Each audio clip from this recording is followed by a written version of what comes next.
ನಮಸ್ತೆ, good morning all of you. Welcome to Santosh art foundation. ಎಲ್ರಿಗೂ ಸ್ವಾಗತ. ನಿನ್ನೆ ಅಂತಂದ್ರೆ ಲಾಸ್ಟ್ ಕ್ಲಾಸಲ್ಲಿ, ಸ್ಯಾಟರ್ಡೆ ಕ್ಲಾಸಲ್ಲಿ ನಿಮಗೆ ಏನಂತಂದ್ರೆ ಬಡತನದ ಬಗ್ಗೆ, ಪಾವರ್ಟಿ ಬಗ್ಗೆ ಏನಂತಂದ್ರೆ ಡಿಸ್ಕಷನ್ ಮಾಡ್ತಿದ್ದೀವಿ. ಈ ಬಡತನದ ಮುಂದುವರೆದ ಭಾಗ ನೋಡ್ರಿ. ಬಡತನಕ್ಕೆ ಏನಂತಂದ್ರ ಏನ್ರಿ, ಬಡತನ ಅಂದ್ರೆ ಏನಂತೇಳಿ ಹೇಳಿದೆ ನಾನು ನಿಮ್ಗೆ. ನೆಕ್ಸ್ಟ್ ಇವತ್ತಿನ ಈ ಕ್ಲಾಸ್ ಒಳಗ ಬಡತನಕ್ಕೆ ಕಾರಣಗಳು, ಏನೇನ್ ಕಾರಣಗಳು ಇದಾವ್ರಿ, ಬಡತನರಾಗಿ ಉಳ್ಯಾಕ ಏನೇನ್ ಕಾರಣಗಳು ಇದಾವೆ. ಹಾಗಾದ್ರೆ ಈ ಬಡತನಕ್ಕೆ ಕಾರಣಗಳು ಏನೇನಾದವ್ರಿ ಅಂತ ಕೇಳಿದಾಗ ನೋಡ್ರಿ, ನಿಮ್ಗೆ ಆಲ್ರೆಡಿ ಒಂದು ಕ್ವಶನ್ ಆಗ್ಯದರಿ, ಬಡತನಕ್ಕೆ ಮೂಲ ಕಾರಣ ಎಂದರೆ ಏನು ಅಂತೇಳಿ ಕೇಳಿದ. ಇವೆಲ್ಲ ಕೊಟ್ಟಿದ್ರು. ನಿರುದ್ಯೋಗ, ಜನಸಂಖ್ಯೆಯಲ್ಲಿ ಹೆಚ್ಚಳ, ಬಂಡವಾಳ ಕೊರತೆ ಅಂತೇಳಿ ಕೊಟ್ಟಿದ್ದ. ಆಕ್ಚುಲಿ ಬಡತನಕ್ಕೆ ಅತಿ ಮುಖ್ಯವಾದ ಕಾರಣವೇ ಏನಾಗಿದೆ, ಕೊರತೆ ಆಗಿದೆ. ಕೊರತೆ ಏನಂತಂದ್ರ ಬಡತನಕ್ಕೆ ಅತಿ ಮುಖ್ಯ ಕಾರಣವಾಗಿದೆ. ಡೈರೆಕ್ಟ್ ಕ್ವಶನ್ ಕೊಟ್ಟಿರ್ತಾನೆ ನಿಮ್ಗೆ. ಬಹಳಷ್ಟು ಜನ ನಿರುದ್ಯೋಗಿಗಳು ಅಂತೇಳಿ ಹಾಕಿರ್ತಾರೆ, ನಿರುದ್ಯೋಗ ಅಂತೇಳಿ ಹಾಕಿರ್ತಾರೆ. ಇನ್ನು ಕೆಲವೊಬ್ಬರು ಏನಂತಂದ್ರೆ ಬಂಡವಾಳ ಕೊರತೆ ಅಂತೇಳಿ ಹಾಕಿಬಿಡ್ತಾರೆ. ಅದೆಲ್ಲ ನಮಗೆ ಸಂಬಂಧ ಇಲ್ಲ. ಬಡತನಕ್ಕೆ ಮೂಲ ಕಾರಣ ಅಂತಂದ್ರೆ ಕೊರತೆ. ಬಂಡವಾಳ ಕೊರತೆ ಆಗಿರ್ಬೋದು, ಉದ್ಯೋಗದ ಕೊರತೆ ಆಗಿರ್ಬೋದು, ಸಂಪನ್ಮೂಲಗಳ ಕೊರತೆ ಆಗಿರ್ಬೋದು, ಓಕೆ, ಶಿಕ್ಷಣದ ಕೊರತೆ ಆಗಿರ್ಬೋದು. ಒಟ್ಟಿನಲ್ಲಿ ಕೊರತೆ ಏನಂತಂದ್ರ ಬಡತನಕ್ಕೆ ಏನಂತಂದ್ರ ಅತಿ ಮುಖ್ಯವಾಗಿರುವಂತ ಕಾರಣ ಆಗಿರುವುದನ್ನು ನಾವು ನೋಡ್ತೀವಿ. ನೆಕ್ಸ್ಟ್ ಇಲ್ಲಿ ನೋಡ್ರಿ, ಇನ್ನು ಬೇರೆ ಬೇರೆ ಕಾರಣಗಳು ಏನೇನಾದವ್ರಿ, ಬಡವರಾಗ ಕಾರಣಗಳು ಇದಾವೆ ಅಂತಂದ್ರ, ಒಂದೇದು ನಿರುದ್ಯೋಗ. ಈ ನಿರುದ್ಯೋಗ ಮತ್ತು ಬಡತನ ಏನಂತಂದ್ರ ನೇರವಾದ ಸಂಬಂಧ ಇದೆ ರೀ ಎರಡಕ್ಕೂ. ನಿರುದ್ಯೋಗ ಇದ್ರ ಬಡತನ ಇರ್ತದ, ಬಡತನ ಇದ್ರ ನಿರುದ್ಯೋಗ. ಈಗ ಬಹಳಷ್ಟು ಜನ ಏನಂತಂದ್ರ, ಈಗ ಯುವ ನಿರುದ್ಯೋಗಿಗಳು, ನೀವೆಲ್ಲ ನಾನು ಹೇಳ್ತೀನಿ ನಿರುದ್ಯೋಗ ಅಂದ್ರೆ ಏನು. ಯುವ ನಿರುದ್ಯೋಗಿಗಳು ಕೆಲವೊಬ್ಬರು ಏನಂತಂದ್ರ ದಾರಿ ತಪ್ಪಿದ ನಿರುದ್ಯೋಗಿಗಳು ಇರ್ತಾರೆ. ಇನ್ನು ಕೆಲವೊಬ್ಬರು ಏನಂತಂದ್ರ ವಿದ್ಯಾವಂತ ನಿರುದ್ಯೋಗಿಗಳು. ನೀವು ವಿದ್ಯಾವಂತ ನಿರುದ್ಯೋಗಿ ಅಂತೇಳಿ ಎಲ್ಲಿ ತನ ಅನಿಸ್ಕೊಳ್ತೀರಿ ಅಂತಂದ್ರ, ಎಲ್ಲಿ ಮಟ್ಟ ನಿಮಗೆ ಜಾಬ್ ಸಿಗಂಗಿಲ್ಲಲ್ಲ, ಎಲ್ಲಿ ತನ ಜಾಬ್ ಸಿಗಂಗಿಲ್ಲಲ್ಲ ಅಲ್ಲಿ ಮಟ್ಟ ನೀವು ಏನಂತಂದ್ರ ವಿದ್ಯಾವಂತ ನಿರುದ್ಯೋಗಿಗಳೇ ಆಗಿರ್ತೀರಿ. ರೈಟ್. ಹಾಗಾದ್ರ ನೆಕ್ಸ್ಟ್ ಬರೋದು ಏನಂತಂದ್ರೆ ನಿರುದ್ಯೋಗ, ಇದು ಅತಿ ಮುಖ್ಯ ಕಾರಣ ಅಂತೇಳಿ ಹೇಳ್ಬಹುದು. ಬಡತನಕ್ಕೆ ಅತಿ ಮುಖ್ಯ ಕಾರಣ ಏನಂತ ಕೇಳಿದ್ರ ನಿರುದ್ಯೋಗ ಅಂತೇಳಿ ಹೇಳ್ತೀವಿ. ಎರಡನೇದು ಏನಂತಂದ್ರೆ ಜನಸಂಖ್ಯೆಯಲ್ಲಿ ಹೆಚ್ಚಳ. ನೋಡ್ರಿ, ಜನಸಂಖ್ಯೆಯಲ್ಲಿ ಅತಿ ತೀವ್ರಗತಿಯಲ್ಲಿ ಹೆಚ್ಚಳ. ನೋಡ್ರಿ, ನಮ್ಮ ದೇಶ ಒಳಗೆ ಏನಂತಂದ್ರ ಹೇಳ್ಬೇಕಂತಂದ್ರ ಸ್ವಾತಂತ್ರ್ಯ ದಿನ ಗೊತ್ತಾ ನಿಮ್ಗೆ? ಸ್ವಾತಂತ್ರ್ಯ ದಿನ ಆಗಿರ್ಬೋದು, ಜನವರಿ 1ನೇ ತಾರೀಕು ಗೊತ್ತಾ ನಿಮ್ಗ? ನ್ಯೂ ಇಯರ್ ದಿನ ಏನಂತಂದ್ರ ಒಂದೇ ದಿನ ಏನಂತಂದ್ರ 63,000 ಪಾಪುಗಳು ಹುಟ್ಟಿದಾವೆ. ನೋಡಿ ಹೆಂಗ್ ಬೆಳಿತಿರ್ಬೇಕು. 63,000 ಏಕಕಾಲದಲ್ಲಿ ಒಂದು ದೇಶದಲ್ಲಿ ಜನಸಂಖ್ಯೆ ಬೆಳವಣಿಗೆ ಆಗ್ತದ ಅಂತಂದ್ರ ಎಷ್ಟರ ಮಟ್ಟಿಗೆ ಅಂತಂದ್ರೆ ಜನಸಂಖ್ಯೆ ಬೆಳವಣಿಗೆ ಆಗ್ತಿರ್ಬಹುದು ನಮ್ಮ ದೇಶದಲ್ಲಿ. ಸೊ ಜನಸಂಖ್ಯೆಯಲ್ಲಿ ಹೆಚ್ಚಳ, ಕಾಂಪಿಟೇಷನ್ ಜಾಸ್ತಿ ಆಗ್ಯದ. ನಿಮ್ಗೆ ಇದರ ಬಗ್ಗೆ ಹೇಳುವಂತ ಅವಶ್ಯಕತೆ ಇಲ್ಲ. ಬಡವರಾಗ ಕಾರಣ ಇದು ಒಂದೈತಿ. ನೆಕ್ಸ್ಟ್ ಬಂಡವಾಳದ ಕೊರತೆ. ನಿಮ್ ಕಡೆ ಏನಂತಂದ್ರೆ ಕ್ಯಾಪಿಟಲ್ ಏನಂತಂದ್ರೆ ಡೆಫಿಸಿಟ್ ಇರಬಹುದು. ಕ್ಯಾಪಿಟಲ್ ಡೆಫಿಸಿಟ್ ಅಂತಂದ್ರೆ ಬಂಡವಾಳದ ಕೊರತೆ ಇರಬಹುದು. ನಿಮ್ ಕಡೆ ಬಂಡವಾಳ ಇಲ್ಲದೆ ಇರೋದು. ನಿಮ್ ಕಡೆ ದುಡ್ಡಿದ್ರೆ ನೀವ್ಯಾಕ್ರಿ ಬಡವರಾಗ್ತೀರಿ? ಯಾವ್ದಾರ ಒಂದ್ ಏನಂತಂದ್ರೆ ಬಿಸ್ನೆಸ್ ಮಾಡ್ಕೊಂಡು ಹೋಗ್ಬಿಡ್ತೀರಾ. ಸೊ ಅದಕ್ಕೆ ಏನಂತಂದ್ರ ಬಂಡವಾಳದ ಕೊರತೆ, ಇದು ಕೂಡ ಏನಂತಂದ್ರೆ ಬಡವರಾಗಕ್ಕೆ ಏನಂತಂದ್ರೆ ಕಾರಣ. ನೆಕ್ಸ್ಟ್ ಸಂಪನ್ಮೂಲಗಳ ಅದಕ್ಷ ಬಳಕೆ. ಸಂಪನ್ಮೂಲಗಳಿಗೆ ಏನಂತಂದ್ರೆ ದಕ್ಷವಾಗಿ ಬಳಕೆ ಆಗ್ತಿಲ್ಲ.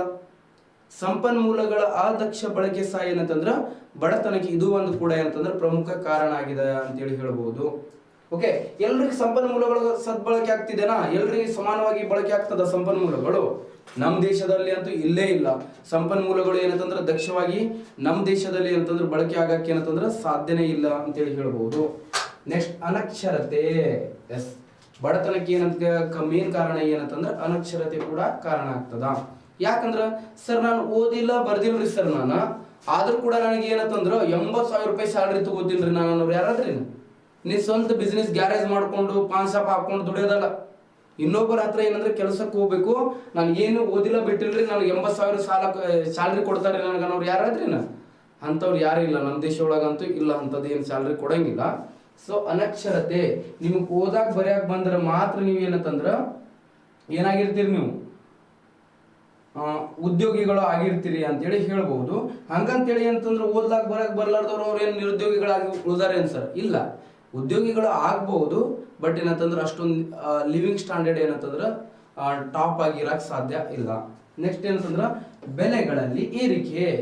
ಸರ್ ಬೆಲೆಗಳ ಏರಿಕೆಗೂ ಮತ್ತು ಬಡತನಗಳಿಗೆ ಯಾವ ರೀತಿ ಸಂಬಂಧ ಇದೆ ಅಂತೇಳಿ ಕೇಳ್ತಾರೆ ಕೆಲವೊಬ್ರು. ನೋಡ್ರಿ, ನೀವೊಂದು 10,000 ರೂಪಾಯಿ ದುಡಿಯತ್ತಿತ್ತಮ್ಮ, ನೀನು 10,000 ರೂಪಾಯಿ ದುಡಿತಿದೆ ಅಂತಂದ್ರೆ ನಿನ್ನ ಅರ್ನ್ ಎಷ್ಟಿತ್ತು 10,000 rupees ಇತ್ತು. ಮೊದಲು ನೀನ್ ಏನಂತಂದ್ರೆ ನಿನ್ ಖರ್ಚು ವೆಚ್ಚಗಳು ಎಷ್ಟಾಗ್ತಿತ್ತು 3,000 ರೂಪಾಯಿ ಆಗ್ತಿತ್ತು. 3,000 ಈಗ ಒಂದು 5 ವರ್ಷದಿಂದ 3,000 ಒಳಗೆ ನಿಂದ ರೂಮ್ ರೆಂಟು ನಿಂದ ಊಟ ಎಲ್ಲ ಮುಗಿತಿತ್ತು. 7,000 ಸೇವಿಂಗ್ ಆಗ್ತಿತ್ತು ನಿಂದು. ಈಗ ನೋಡಿದ್ರೆ 3,000 ಒಳಗೆ ಏನೂ ಆಗಂಗಿಲ್ಲ, ಜಾತ್ರೆ ಆಗ್ಬಿಡ್ತೈತಿ. ಸೊ ಅದಕ್ಕೆ ಏನಂತಂದ್ರೆ ನಿಮ್ ಖರ್ಚು ಏನಷ್ಟು 7,000 ಆಗತ್ತಿತ್ತು ಮಂತ್ಲಿ ಅಂತ ತಿಳ್ಕೊ. 7,000 ಮೊದಲ 7,000 ಸೇವಿಂಗ್ ಇರ್ತಿತ್ತು ನಿಂದ, ಈಗ ಉಲ್ಟಾ ಆಯ್ತು. ಬರೀ 3,000 ಮಾತ್ರ ಸೇವಿಂಗ್ ಉಳಿದ್ರ 3,000 ಏನ್ ಮಾಡಕ್ ಆಗ್ತದ್ರಿ? ಇತ್ತಾಗ ತಂದೆ ತಾಯಿ ನೋಡ್ತೀವೋ, ನಾಳೆ ಜಾಬ್ ಆತಂದ್ರೆ ತಂದೆ ತಾಯಿ ನೋಡ್ತೀವೋ, ಇತ್ತಾಗ ನಿನ್ ಜೀವನ ನೋಡ್ಕೊಳ್ತೀವೋ, ಏನು ಮಾಡಕ್ ಆಗಂಗಿಲ್ಲ. ಇತ್ತಾಗ ಸಾಯಕ್ಕೂ ಆಗಂಗಿಲ್ಲ, ಇತ್ತಾಗ ಬದುಕಾಗೂ ಆಗಂಗಿಲ್ಲ. ಸೊ ಅದಕ್ಕೆ ಏನಂತಂದ್ರ ಈಗ ಯಾವ್ದ್ರ ಒಂದು ನೌಕರಿ ಇದ್ರ ಸಾಕು ಮಾರಾಯ ಅಂತೇಳಿ ಅಂತಿರ್ತೀರಿ ನೀವು. ಬಟ್ ನಾಳೆ ಏನಂತಂದ್ರ ಬಹಳ ಕ್ರಿಟಿಕಲ್ ಆಗ್ಬಿಡ್ತಿದ್ರಿ ಲೈಫ್. ಓಕೆ, ಹಿಂಗೆ ಇರಬೇಕು ಹಂಗೆ ಇರಬೇಕು ಅಂತ ಕೆಲವೊಂದು ಆಸೆ ಆಕಾಂಕ್ಷೆಗಳು ಇರ್ತವೆ. ಎಲ್ಲ ಕಾಂಪ್ರಮೈಸ್ ಲೈಫ್ ರೀ. ಇಷ್ಟು ದಿನ ಏನಂತಂದ್ರೆ ಕಾಂಪ್ರಮೈಸ್ ಮಾಡ್ಕೊಂಡು ಏನಂದ್ರೆ ಜೀವನ ಕಳ್ಕೊಂಡು ಬಂದಿರಿ. ಈಗ ಮತ್ತೆ ಮುಂದೆ ಕೂಡ ಏನು ಮಾಡ್ಬೇಕಾಗ್ತದ, ಮತ್ತೆ ಕಾಂಪ್ರಮೈಸ್ ಲೈಫ್ ಅನ್ನ ಲೀಡ್ ಮಾಡ್ಬೇಕಾಗ್ತದ. ಕಾಂಪ್ರಮೈಸ್ ಅಂತಂದ್ರೆ ಏನೋ ಒಂದು ಆಸೆ ಆಕಾಂಕ್ಷೆಗಳು ಬರ್ತವೆ, ಬಟ್ ಯಾವುದೇ ಆಸೆ ಆಕಾಂಕ್ಷೆಗಳನ್ನ ಏನಂದ್ರೆ ಈಡೇರಿಸ್ಕೊಳಕ್ ಆಗದೆ ಇರಬಹುದು ನಿಮಗ.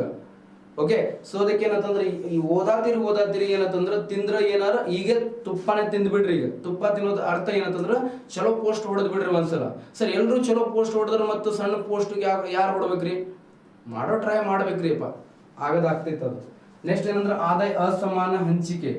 ನೆಕ್ಸ್ಟ್ ಏನಂದ್ರ ಪ್ರಾಕೃತಿಕ ವಿಕೋಪ ಅಂತೇಳಿ. ಓಕೆ, ಪ್ರಾಕೃತಿಕ ವಿಕೋಪ ಸಹ ಏನಂತಂದ್ರ ಬಡತನಕ್ಕೆ ಕಾರಣ ಅಂತೇಳಿ ಹೇಳ್ತೀವಿ. ಪ್ರಾಕೃತಿಕ ವಿಕೋಪಕ್ಕೆ ಬಡತನಕ್ಕೆ ಏನ್ರಿ ಸಂಬಂಧ ಅಂತಂದ್ರ, ಪ್ರಾಕೃತಿಕ ವಿಕೋಪಗಳು ಅಂತಂದ್ರೆ ಫ್ಲಡ್ ಆಗ್ಬೋದು, ಬರಗಾಲ ಆಗ್ಬೋದು, ಭೂಕಂಪ ಆಗ್ಬೋದು. ಇವುಗಳಿಂದೆಲ್ಲ ನಿಮ್ದು ಏನಂದ್ರೆ ಬೆಳೆ ನಾಶ ಆಗ್ಬೋದು, ಇಲ್ಲಾಂದ್ರೆ ನಿಮ್ ಕಟ್ಟಡಗಳು ಏನಂತಂದ್ರೆ ಬಿದ್ದು ಹೋಗ್ಬೋದು. ಈಗ ಏನಂತಂದ್ರ ಉತ್ತರ ಕರ್ನಾಟಕ ಒಳಗೆ ಲಾಸ್ಟ್ ಇಯರ್ 2 years ಬ್ಯಾಕ್ ಏನಂತಂದ್ರ ಕಂಟಿನ್ಯೂ ಏನಂತಂದ್ರ 15 ದಿನ ಫ್ಲಡ್ ಬಂದಿದ್ರಿ. ಫ್ಲಡ್ ಬಂದು ಎಲ್ಲ ಏನಂತಂದ್ರ ಅವ್ರ ಬೆಳೆಗಳು ಏನಂತಂದ್ರೆ ಕೊಚ್ಕೊಂಡು ಹೋಗಿದ್ವು. ಬಹಳಷ್ಟು ಏನಂತಂದ್ರೆ ರೈತರು ಏನಂತಂದ್ರ ಬೆಳೆದಿರುವಂತ ಬೆಳೆಗಳು ನಾಶ ಆಗಿದ್ದು, ಎಷ್ಟೋ ಮನೆಗಳು ಏನಂತಂದ್ರ ಬಿದ್ದು. ಸೊ ಎಷ್ಟು ಅವೆಲ್ಲ ಏನಂತಂದ್ರ ರೀಬಿಲ್ಡ್ ಮಾಡ್ಬೇಕು ಅಂತಂದ್ರೆ ಎಲ್ಲ ಅವ್ರ ಸೇವಿಂಗ್ ಎಲ್ಲ ಹೋಗ್ಬಿಡ್ತಾವೆ. ಅವ್ರು ಮತ್ತೇನಂತಂದ್ರೆ ಬಡವರಾಗಿ ಉಳಿದು ಬಿಡ್ತಾರೆ. ಸೊ ಇದು ಕೂಡ ಏನಂತಂದ್ರೆ ಬಡತನಕ್ಕೆ ಕಾರಣ, ಪ್ರಾಕೃತಿಕ ವಿಕೋಪಗಳು. ನೆಕ್ಸ್ಟ್ ಅತಿಯಾದ ಏನಂತಂದ್ರೆ ಕೃಷಿಯ ಮೇಲಿನ ಅವಲಂಬನೆ. ಎಸ್, ಅತಿಯಾದ ಕೃಷಿ ಮೇಲಿನ ನಮ್ಮಲ್ಲಿ ಏನಂತಂದ್ರೆ ಅವಲಂಬನೆ ಆಗ್ಬಿಟ್ಟಾರ ಮಾನವರು. ಸೊ ಭಾರತ ದೇಶದಲ್ಲಿ ಅತಿಯಾಗಿ ಕೃಷಿ ಮೇಲೆ ಅವಲಂಬನೆ ಆಗ್ಬಿಡ್ತಾರೆ. ಅತಿಯಾಗಿ ಕೃಷಿ ಮೇಲೆ ಅವಲಂಬನೆ ಆಗಿದ್ದರಿಂದ ಏನಾಗ್ತದಪ್ಪ ಅಂತ ಕೇಳಿದ್ರ ಆಟೋಮೆಟಿಕ್ ಆಗಿ ಏನಂತಂದ್ರ ಈಗ ನಮ್ ಕೃಷಿ ಅಂತದ್ ಕೃಷಿ ಐತಿ, ನಿಮ್ಗೆ ಗೊತ್ತೈತಿ. ಮಾನ್ಸೂನ್ ಮಾರುತಗಳ ಜೊತೆ ಆಡುವಂತ ಜೂಜಾಟ ಅವನು. ಮಾನ್ಸೂನ್ ಜೊತೆ ಏನಂತಂದ್ರೆ ಗ್ಯಾಮ್ಲಿಂಗ್ ಆಡ್ತಿರ್ತಾರಪ್ಪ ರೈತರು. ಬಂದ್ರೆ ಬರ್ಬೋದು ಬೆಳೆ, ಇಲ್ಲ ಅಂದ್ರೆ ಇಲ್ಲ. ಸೊ ಅದಕ್ಕೆ ಏನಂತಂದ್ರೆ ಅತಿಯಾದ ಕೃಷಿ ಮೇಲೆ ಅವಲಂಬನೆ ಆಗಿದ್ದರಿಂದ ಏನಂತಂದ್ರೆ ಇದು ಕೂಡ ಏನಂತಂದ್ರ ಬಡತನಕ್ಕೆ ಕಾರಣ. ಒಬ್ಬ ರೈತ ಏನಂತಂದ್ರ ಬೆಳಗ್ಗೆಯಿಂದ ಸಾಯಂಕಾಲ ಮಟ್ಟ ಹೊಲದಾಗ ದುಡಿದು ಏನಂತಂದ್ರ ಓಕೆ, ಒಂದ್ ವರ್ಷ ಎಲ್ಲ ಏನಂತಂದ್ರೆ ಕಷ್ಟಪಟ್ಟು ಒಂದ್ 50,000 ಏನಂತಂದ್ರೆ ಎಕ್ಸ್ಪೆಂಡಿಚರ್ ಮಾಡಿರ್ತಾನೆ ಆ ಹೊಲಕ್ಕೆ. ಅಂತಂದ್ರೆ ಕಳಿ ತಗ್ಸಾಕೆ, ಮತ್ತೆ ರಸಗೊಬ್ಬರ ಹಾಕಾಕ, ಪ್ರತಿ ಒಂದಕ್ಕೂ ಕ್ರಿಮಿ ಕೀಟನಾಶಕಗಳನ್ನ ನೋಡ್ಯಾಕ ಒಂದ್ 50,000 ರೂಪಾಯಿ ಖರ್ಚು ಮಾಡಿರ್ತಾನೆ. ನೋಡಿದ್ರೆ ಇನ್ಕಮ್ ಏನಂತಂದ್ರೆ 60,000 ರೂಪಾಯಿ ಇನ್ಕಮ್ ಆಗ್ತದ್ರಿ 1 year ಅವ್ನ ಬೆಳೆ. ಅವ್ನು ಬದುಕಬೇಕು ಸಾಯ್ಬೇಕು 60,000 ಒಳಗೆ. ನಿಮ್ ತಂದೆ ತಾಯಿ ಬಗ್ಗೆನೂ ಸ್ವಲ್ಪ ಕನ್ಸರ್ನ್ ಇಟ್ಕೊಳ್ರಿ. ಓಕೆ, ಏನಾಗ್ಬೋದಪ್ಪ 50,000 ರಿಂದ 60,000 ಒಳಗೆ ಏನು ಮಾಡೋಕ್ಕಾಗಿಲ್ಲ. ಇನ್ನು ಕೆಲವೊಬ್ಬರು ಏನಂತಂದ್ರೆ ನಮ್ಗೆ ಉತ್ತರ ಕರ್ನಾಟಕ ಬಗ್ಗೆ ಮಾತಾಡತ್ತೀನಿ, ನಾನು ಕಲ್ಯಾಣ ಕರ್ನಾಟಕದ ಬಗ್ಗೆ ಮಾತಾಡತ್ತೀನಿ. ಅಲ್ಲಿ ಸೌತ್ ಕರ್ನಾಟಕ ಹೋದ್ರೆ ನಿಮ್ದು ಏನಂತಂದ್ರೆ ತೋಟಗಾರಿಕಾ ಬೆಳೆಗಳನ್ನು ಬೆಳಿತೀರಿ, ನೀವು ಕಮರ್ಷಿಯಲ್ ಕ್ರಾಪ್ಸ್ಗಳನ್ನು ಬೆಳಿತೀರಿ, ನೀವು ಸಾವುಕಾರ ಅದಿರಪ್ಪ ಒಪ್ಕೊಳ್ಳೋಣ. ಬಟ್ ನಮ್ಮ ಕಲಬುರ್ಗಿ, ಯಾದಗಿರಿ ಆ ಕಡೆ ಏನಂತಂದ್ರೆ ರಾಯಚೂರು ಆ ಸೈಡ್ ಬಂದ್ರೆ ಭಾಳ ಕ್ರಿಟಿಕಲ್ ಇದೆ ರೀ ನಮ್ಮ ಲೈಫ್. ಏನು ಇರಂಗಿಲ್ಲ, ಒಣ ಬೇಸಾಯ. ಓಕೆ, ಇದೇನಂತಂದ್ರೆ ಗೊತ್ತಿರಬೇಕು. ಬಡತನಕ್ಕೆ ಇವೆಲ್ಲ ಕಾರಣಗಳು ಇರ್ತಾವ್ರಿ. ಇವೆಲ್ಲ ಕಾರಣಗಳಿಂದ ಏನಂತಂದ್ರ ಬಡತನ ಸಂಭವಿಸ್ತದ. ಓಕೆ, ನೆಕ್ಸ್ಟ್ ಏನಂತಂದ್ರ ಬಡತನದ ವಿಧಗಳು, ಟೈಪ್ಸ್ ಆಫ್ ಪಾವರ್ಟಿ. ಎಷ್ಟು ಟೈಪ್ಸ್ ಅದಾವ ಅಂತ ಕೇಳಿದ್ರ 2 ಟೈಪ್ಸ್ ಇರೋದನ್ನ ನಾವು ನೋಡ್ತೀವಿ. ಒಂದ್ ಏನಂತಂದ್ರ ರಿಲೇಟಿವ್ ಪಾವರ್ಟಿ, ಇನ್ನೊಂದು ಯಾವ್ದು ಅಂತಂದ್ರ ಅಬ್ಸಲ್ಯೂಟ್ ಪಾವರ್ಟಿ ಅಂತ ಕರಿತೀವಿ. ಯಾವ ಪಾವರ್ಟಿ? Absolute poverty. 2 ಟೈಪ್ಸ್ ಬರುತ್ತೆ ರೀ, absolute poverty and relative poverty. ಸಾಪೇಕ್ಷ ಬಡತನ ಮತ್ತು ನಿರಪೇಕ್ಷ ಬಡತನ ಅಂತೇಳಿ 2 ವಿಧಗಳು ಬರ್ತವೆ. ಹಾಗಾದ್ರೆ ಒಂದೇದು ಯಾವುದು ಅಂತಂದ್ರೆ ಸಾಪೇಕ್ಷ, ರಿಲೇಟಿವ್ ಪಾವರ್ಟಿ. ಹಾಗಾದ್ರೆ ರಿಲೇಟಿವ್ ಪಾವರ್ಟಿ ಎಲ್ಲಿಪ್ಪ ಅಂದ್ರೆ ಇದು ಶ್ರೀಮಂತ ದೇಶಗಳಲ್ಲಿ ಕಂಡು ಬರ್ತಾವ್ರಿ. ಇದು ಎಲ್ಲಿ? ಶ್ರೀಮಂತ ದೇಶಗಳಲ್ಲಿ ಕಂಡು ಬರುತ್ತೆ. ಶ್ರೀಮಂತ ದೇಶಗಳಲ್ಲಿ ರಿಲೇಟಿವ್ ಪಾವರ್ಟಿ ಕಂಡು ಬಂದ್ರ ಇದು ಎಲ್ಲಿ ಕಂಡು ಬರ್ತದಪ್ಪ? ನಿರಪೇಕ್ಷ ಬಡತನ ಅಂತಂದ್ರ ಹಿಂದುಳಿದ ಮತ್ತು ಮುಂದುವರಿಯುತ್ತಿರುವಂತ ದೇಶಗಳಲ್ಲಿ ಕಂಡು ಬರುತ್ತೆ. ಎಲ್ಲಿ ಕಂಡು ಬರ್ತೈತಿ ಇದು? ಹಿಂದುಳಿದ ಹಿಂದುಳಿದ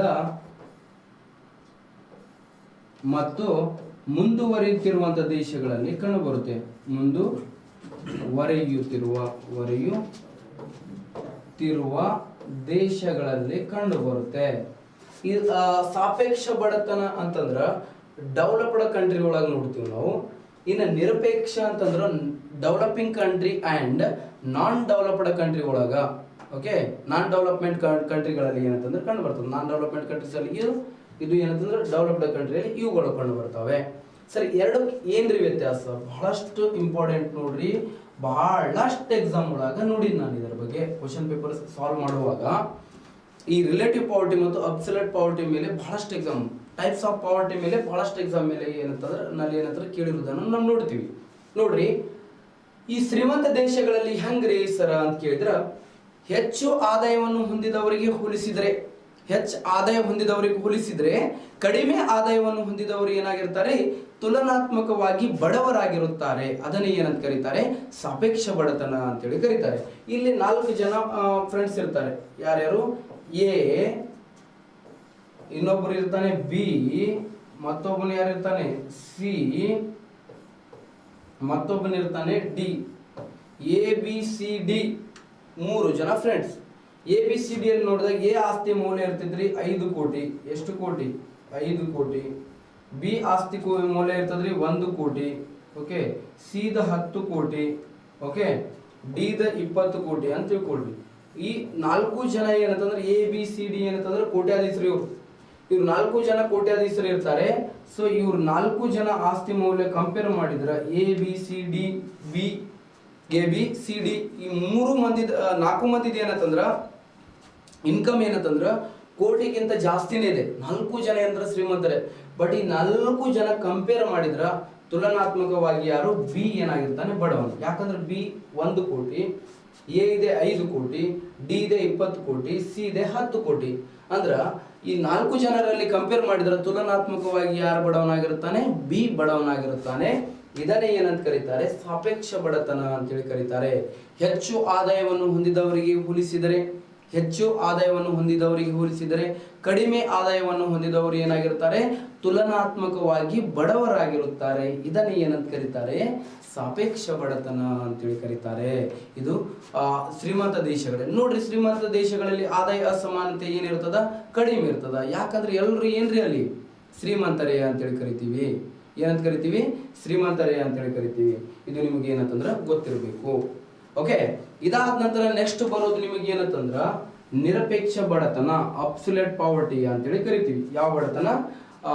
ಅಬ್ಸಲ್ಯೂಟ್ ಪಾವರ್ಟಿ ಅಂತ ಕರಿತೀವಿ. ಅಬ್ಸಲ್ಯೂಟ್ ಪಾವರ್ಟಿ ಅಂತಂದ್ರೆ ಏನಪ್ಪ? ಯಾವುದಕ್ಕೆ ಅಬ್ಸಲ್ಯೂಟ್ ಪಾವರ್ಟಿ? ನಿರಪೇಕ್ಷ ಬಡತನ ಅಂತಂದ್ರ ಒಬ್ಬ ವ್ಯಕ್ತಿ ತನ್ನ ಕನಿಷ್ಠ ಅಗತ್ಯತೆಗಳನ್ನು ಪಡೆದುಕೊಳ್ಳಲಾಗದೇ ಇರುವ ಒಂದು ಅಸಹಾಯಕ ಸ್ಥಿತಿ ಅಥವಾ ಮೂಲಭೂತ ಸೌಕರ್ಯಗಳನ್ನು ಯಾವುದೇ ಒಬ್ಬ ವ್ಯಕ್ತಿ ತನ್ನ ಮೂಲಭೂತ ಸೌಕರ್ಯಗಳನ್ನು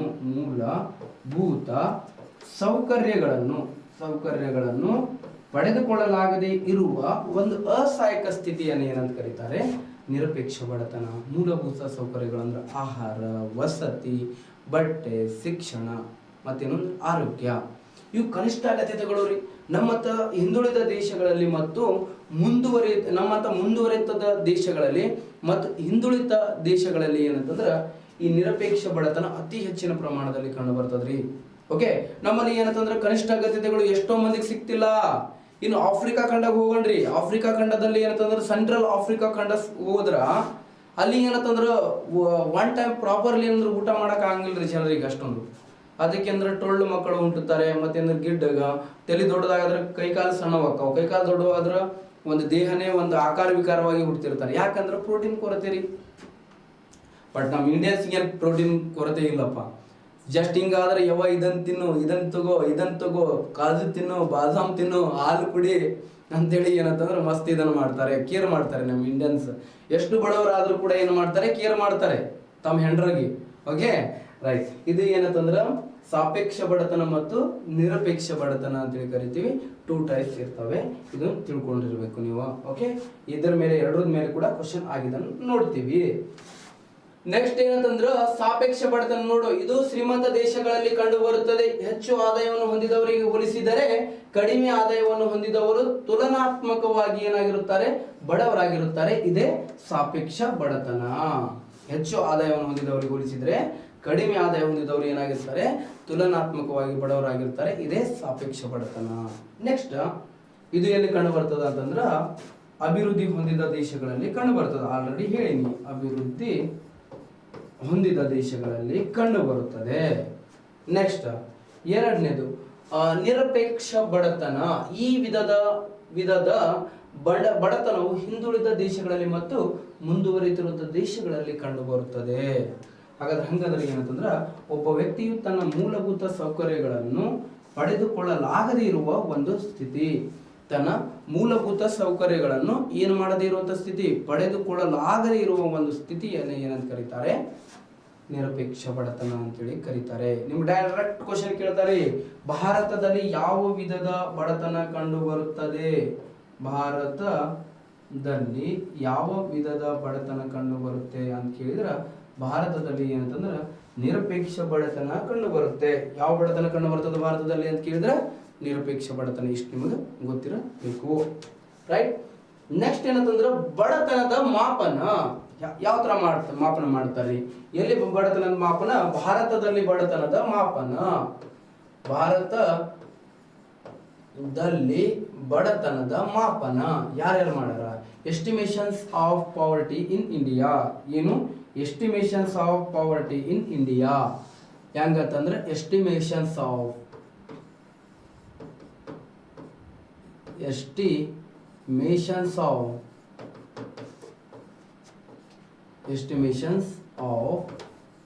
poverty in India.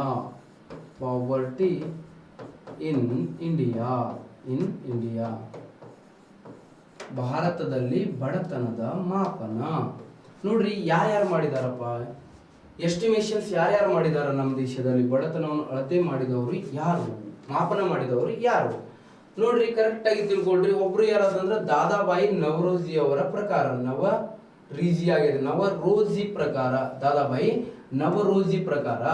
ಈ ದಾದಾಬಾಯಿ ನವರೋಜಿ ಅವರನ್ನು ಏನಂತ ಕರೀತಾರೆ ಅಂತ ಕೇಳಿದ್ರ, ಭಾರತದಲ್ಲಿ ಮೊಟ್ಟ ಮೊದಲ ಬಾರಿಗೆ 1868ರಲ್ಲಿ ಭಾರತದಲ್ಲಿ ಮೊಟ್ಟ ಮೊದಲ ಬಾರಿಗೆ ಬಡತನವನ್ನು ಅಳತೆ ಮಾಡಿದವರು ಯಾರಂತಂದ್ರ ದಾದಾಬಾಯಿ ನವರೋಜಿ ಅವರು. ಇವರು ಮೊಟ್ಟ ಮೊದಲ ಬಾರಿಗೆ ಭಾರತದಲ್ಲಿ ಏನಂತಂದ್ರ ಬಡತನ, ಎಷ್ಟು ಎಕ್ಸಾಮಿಗೆ ಕೇಳಿಲ್ರಿ ಇದು, ಭಾರತದಲ್ಲಿ ಮೊಟ್ಟ ಮೊದಲ ಬಾರಿಗೆ ಬಡತನವನ್ನು ಅಳತೆ ಮಾಡಿದವರು ಯಾರು ಅಂತ. ದಾದಾಬಾಯಿ ನವರೋಜಿ ಅವರು ನಮ್ಮ ದೇಶದಲ್ಲಿ ಏನ್ ಮಾಡ್ತಾರೆ, ಮೊಟ್ಟ ಮೊದಲ ಬಾರಿಗೆ ಏನ್ ಮಾಡ್ತಾರೆ, ಬಡತನವನ್ನು ಅಳತೆ ಮಾಡ್ತಾರೆ. ಇದು ನಿಮ್ಗೆ ಗೊತ್ತಿರಬೇಕು. ನೆಕ್ಸ್ಟ್ ಭಾರತದ ವೃದ್ಧ ಪಿತಾಮಹ ಎಂದು ಕರೀತಾರೆ ಇವ್ರಿಗೆ. ಭಾರತದ ವೃದ್ಧ ಪಿತಾಮಹ ಯಾರಾಗಿದ್ದಾರೆ ಅಂತ ಕೇಳಿದ್ರ ದಾದಾಬಾಯಿ ನವರೋಜಿ ಅವರು ಏನಾಗಿದ್ದಾರೆ, ಭಾರತದ ವೃದ್ಧ ಪಿತಾಮಹರಾಗಿದ್ದಾರೆ. ದಾದಾಬಾಯಿ ನವರೋಜಿ ಅವನಿಗೆ ಏನಂತ ಕರಿತೀವಿ, ಭಾರತದ ವೃದ್ಧ ಪಿತಾಮಹ. ಇನ್ನ ಭಾರತದ ವೃದ್ಧ ಮಾತೆ ಯಾರು ಅಂತಂದ್ರೆ ಅರುಣಾ ಅಸಫ್ ಅಲಿ ಅಂತ ಕರಿತೀವಿ. ಅರುಣಾ ಅಸಫ್ ಅಲಿ ಅವರನ್ನ ಭಾರತದ ವೃದ್ಧ ಮಾತೆ ಅಥವಾ ವೃದ್ಧ ಮದರ್ ಅಂತ ಕರಿತೀವಿ, grand old mother of India ಅಂತ ಕರಿತೀವಿ. ನೆಕ್ಸ್ಟ್ ಏನಂದ್ರೆ ಕರ್ನಾಟಕದ ವೃದ್ಧ ಪಿತಾಮಹ ಯಾರು ಅಂತ ಕೇಳಿದ್ರ ಸರ್ ಎಂ ವಿಶ್ವೇಶ್ವರಯ್ಯ. ಕರ್ನಾಟಕದ ಅರ್ಥಶಾಸ್ತ್ರದ ಪಿತಾಮಹ ಅಂತ ಕರೀತಾರೆ ಇವರನ್ನ. ಕರ್ನಾಟಕದ ಕೈಗಾರಿಕೆಗಳ ಪಿತಾಮಹ ಅಂತ ಕರೀತಾರೆ. ಕರ್ನಾಟಕದ ಏನಂದ್ರೆ ವೃದ್ಧ ಪಿತಾಮಹ ಅಂತೇಳಿ ಕರೀತಾರೆ. ಭಾರತದ ಆರ್ಥಿಕ ವ್ಯವಸ್ಥೆ ಪಿತಾಮಹ ಅಂತೇಳಿ ಕೂಡ ಕರೀತಾರೆ ಇವರನ್ನು. ಏನಂತ ಕರೀತಾರೆ, ಭಾರತದ ಆರ್ಥಿಕ ವ್ಯವಸ್ಥೆ ಪಿತಾಮಹ ಅಂತೇಳಿ ಕೂಡ ಕರೀತಾರೆ ಇವರನ್ನ, ರೈಟ್. ನೆಕ್ಸ್ಟ್ ಇದಾದ ನಂತರ ಈ ದಾದಾಬಾಯಿ ನವರೋಜಿ ಅವರು 1868ರಲ್ಲಿ ಒಂದು ಕೃತಿ ಬರೆದ್ರು. 1868ರಲ್ಲಿ ಒಂದು ಕೃತಿ ಬರೀತಾರೆ. ಯಾವ ಕೃತಿಯನ್ನು ಬರೀತಾರೆ ಅವರು ಅಂತ ಕೇಳಿದ್ರ ದಾದಾಬಾಯಿ ನವರೋಜಿ ಅವರು the poverty and un-British rule in India ಎಂಬ ಕೃತಿಯನ್ನು ಬರೆದ್ರು. ಯಾವುದು, the poverty and un-British rule in India ಎಂಬ ಕೃತಿಯನ್ನು ಬರೀತಾರೆ ದಾದಾಬಾಯಿ ನವರೋಜಿ ಅವರು. ಹಾಗಾದ್ರ ಈ ಕೃತಿಯಲ್ಲಿ ಹೇಳ್ತಾರೆ. ಮತ್ತ ಈ ದಾದಾಬಾಯಿ ನವರೋಜಿ ಅವ್ರ ಪ್ರಕಾರ ನಾವು ಬಡವರಾಗ ಕಾರಣ ಏನ್ರಿ ಅಪ್ಪ ಅಂತ ಕೇಳಿದ್ರ ನವರೋಜಿ ಅವ್ರ ಪ್ರಕಾರ ಭಾರತದಲ್ಲಿ ಬಡತನಕ್ಕೆ ಪ್ರಮುಖ ಕಾರಣ ಅಂದ್ರ ಆ ಮಂಗ್ಯನ ಮಕ್ಕಳು ಬ್ರಿಟಿಷರೇ ಅಂತ ಹೇಳ್ತಾರೆ. ಮೇನ್ ರೀಸನ್ ಏನಂತಂದ್ರ ಬ್ರಿಟಿಷರ ದಬ್ಬಾಳಿಕೆ ಏನಾಗ್ಯದ ಭಾರತದಲ್ಲಿ ಏನಂತಂದ್ರೆ ಬಡತನಕ್ಕೆ ಏನಂದ್ರೆ ಮೂಲ ಕಾರಣ ಆಗಿದೆ ಅಂತ ಹೇಳಿ ಹೇಳ್ತಾರೆ. ಬ್ರಿಟಿಷರು ಎಲ್ಲ ಏನ್ ಮಾಡ್ತಾರೆ, ನಮ್ಮ ದೇಶದಲ್ಲಿ ಇರುವಂತ ಕಚ್ಚಾ ಸರಕುಗಳನ್ನು ಏನ್ ಮಾಡ್ತಿರ್ತಾರೆ, ಅವರು ಕೊಚ್ಕೊಂಡು ಏನಂತಂದ್ರೆ ನಮ್ಮ ದೇಶದಿಂದ ರಾ ಮೆಟೀರಿಯಲ್ಸ್ಗಳು ಏನಂತಂದ್ರೆ ಫ್ಲಡ್ ರೂಪದಲ್ಲಿ ಏನಂತಂದ್ರೆ ಕೊಚ್ಕೊಂಡು ಹೋಗ್ತಿರ್ತದ್ರಿ, ಪ್ರವಾಹದ ರೂಪದಲ್ಲಿ ಕೊಚ್ಕೊಂಡು ಹೋಗ್ತಿತ್ತಂತ. ಅಲ್ಲಿಂದ ಏನಂತಂದ್ರೆ ಸಂಪತ್ತು ಏನಂತಂದ್ರೆ ಹನಿ ಹನಿಯಾಗಿ ಬರುತ್ತೆ ಅಂತ. ಹೆಂಗ ಹನಿ ಹನಿಯಾಗಿ ಇನ್ಕಮ್ ಬರುತ್ತೆ ಅಂತೇಳಿ ಹೇಳಲಾಗ್ತದ. ಓಕೆ, ಇದೇನಂತಂದ್ರೆ ದಾದಾಬಾಯಿ ನವರೋಜಿ ಅವರ ಪ್ರಕಾರ ಬಡತನಕ್ಕೆ ಕಾರಣ ಏನಂತಂದ್ರೆ ಬ್ರಿಟಿಷರ ದಬ್ಬಾಳಿಕೆ. ಮತ್ತ ಬಡತನ ಅಂದ್ರೆ ಏನ್ರಿ ಇವ್ರ ಪ್ರಕಾರ? ಇನ್ನೊಬ್ಬರು ನಮ್ಮಲ್ಲಿ ಏನಂತಂದ್ರೆ ಈಶ್ವರಿ ಪ್ರಸಾದ್ ಅಂತೇಳಿ ಇದ್ರು ಅಂತೇಳಿ ಹೇಳಿದೆ ನಾನು ನಿಮ್ಗ.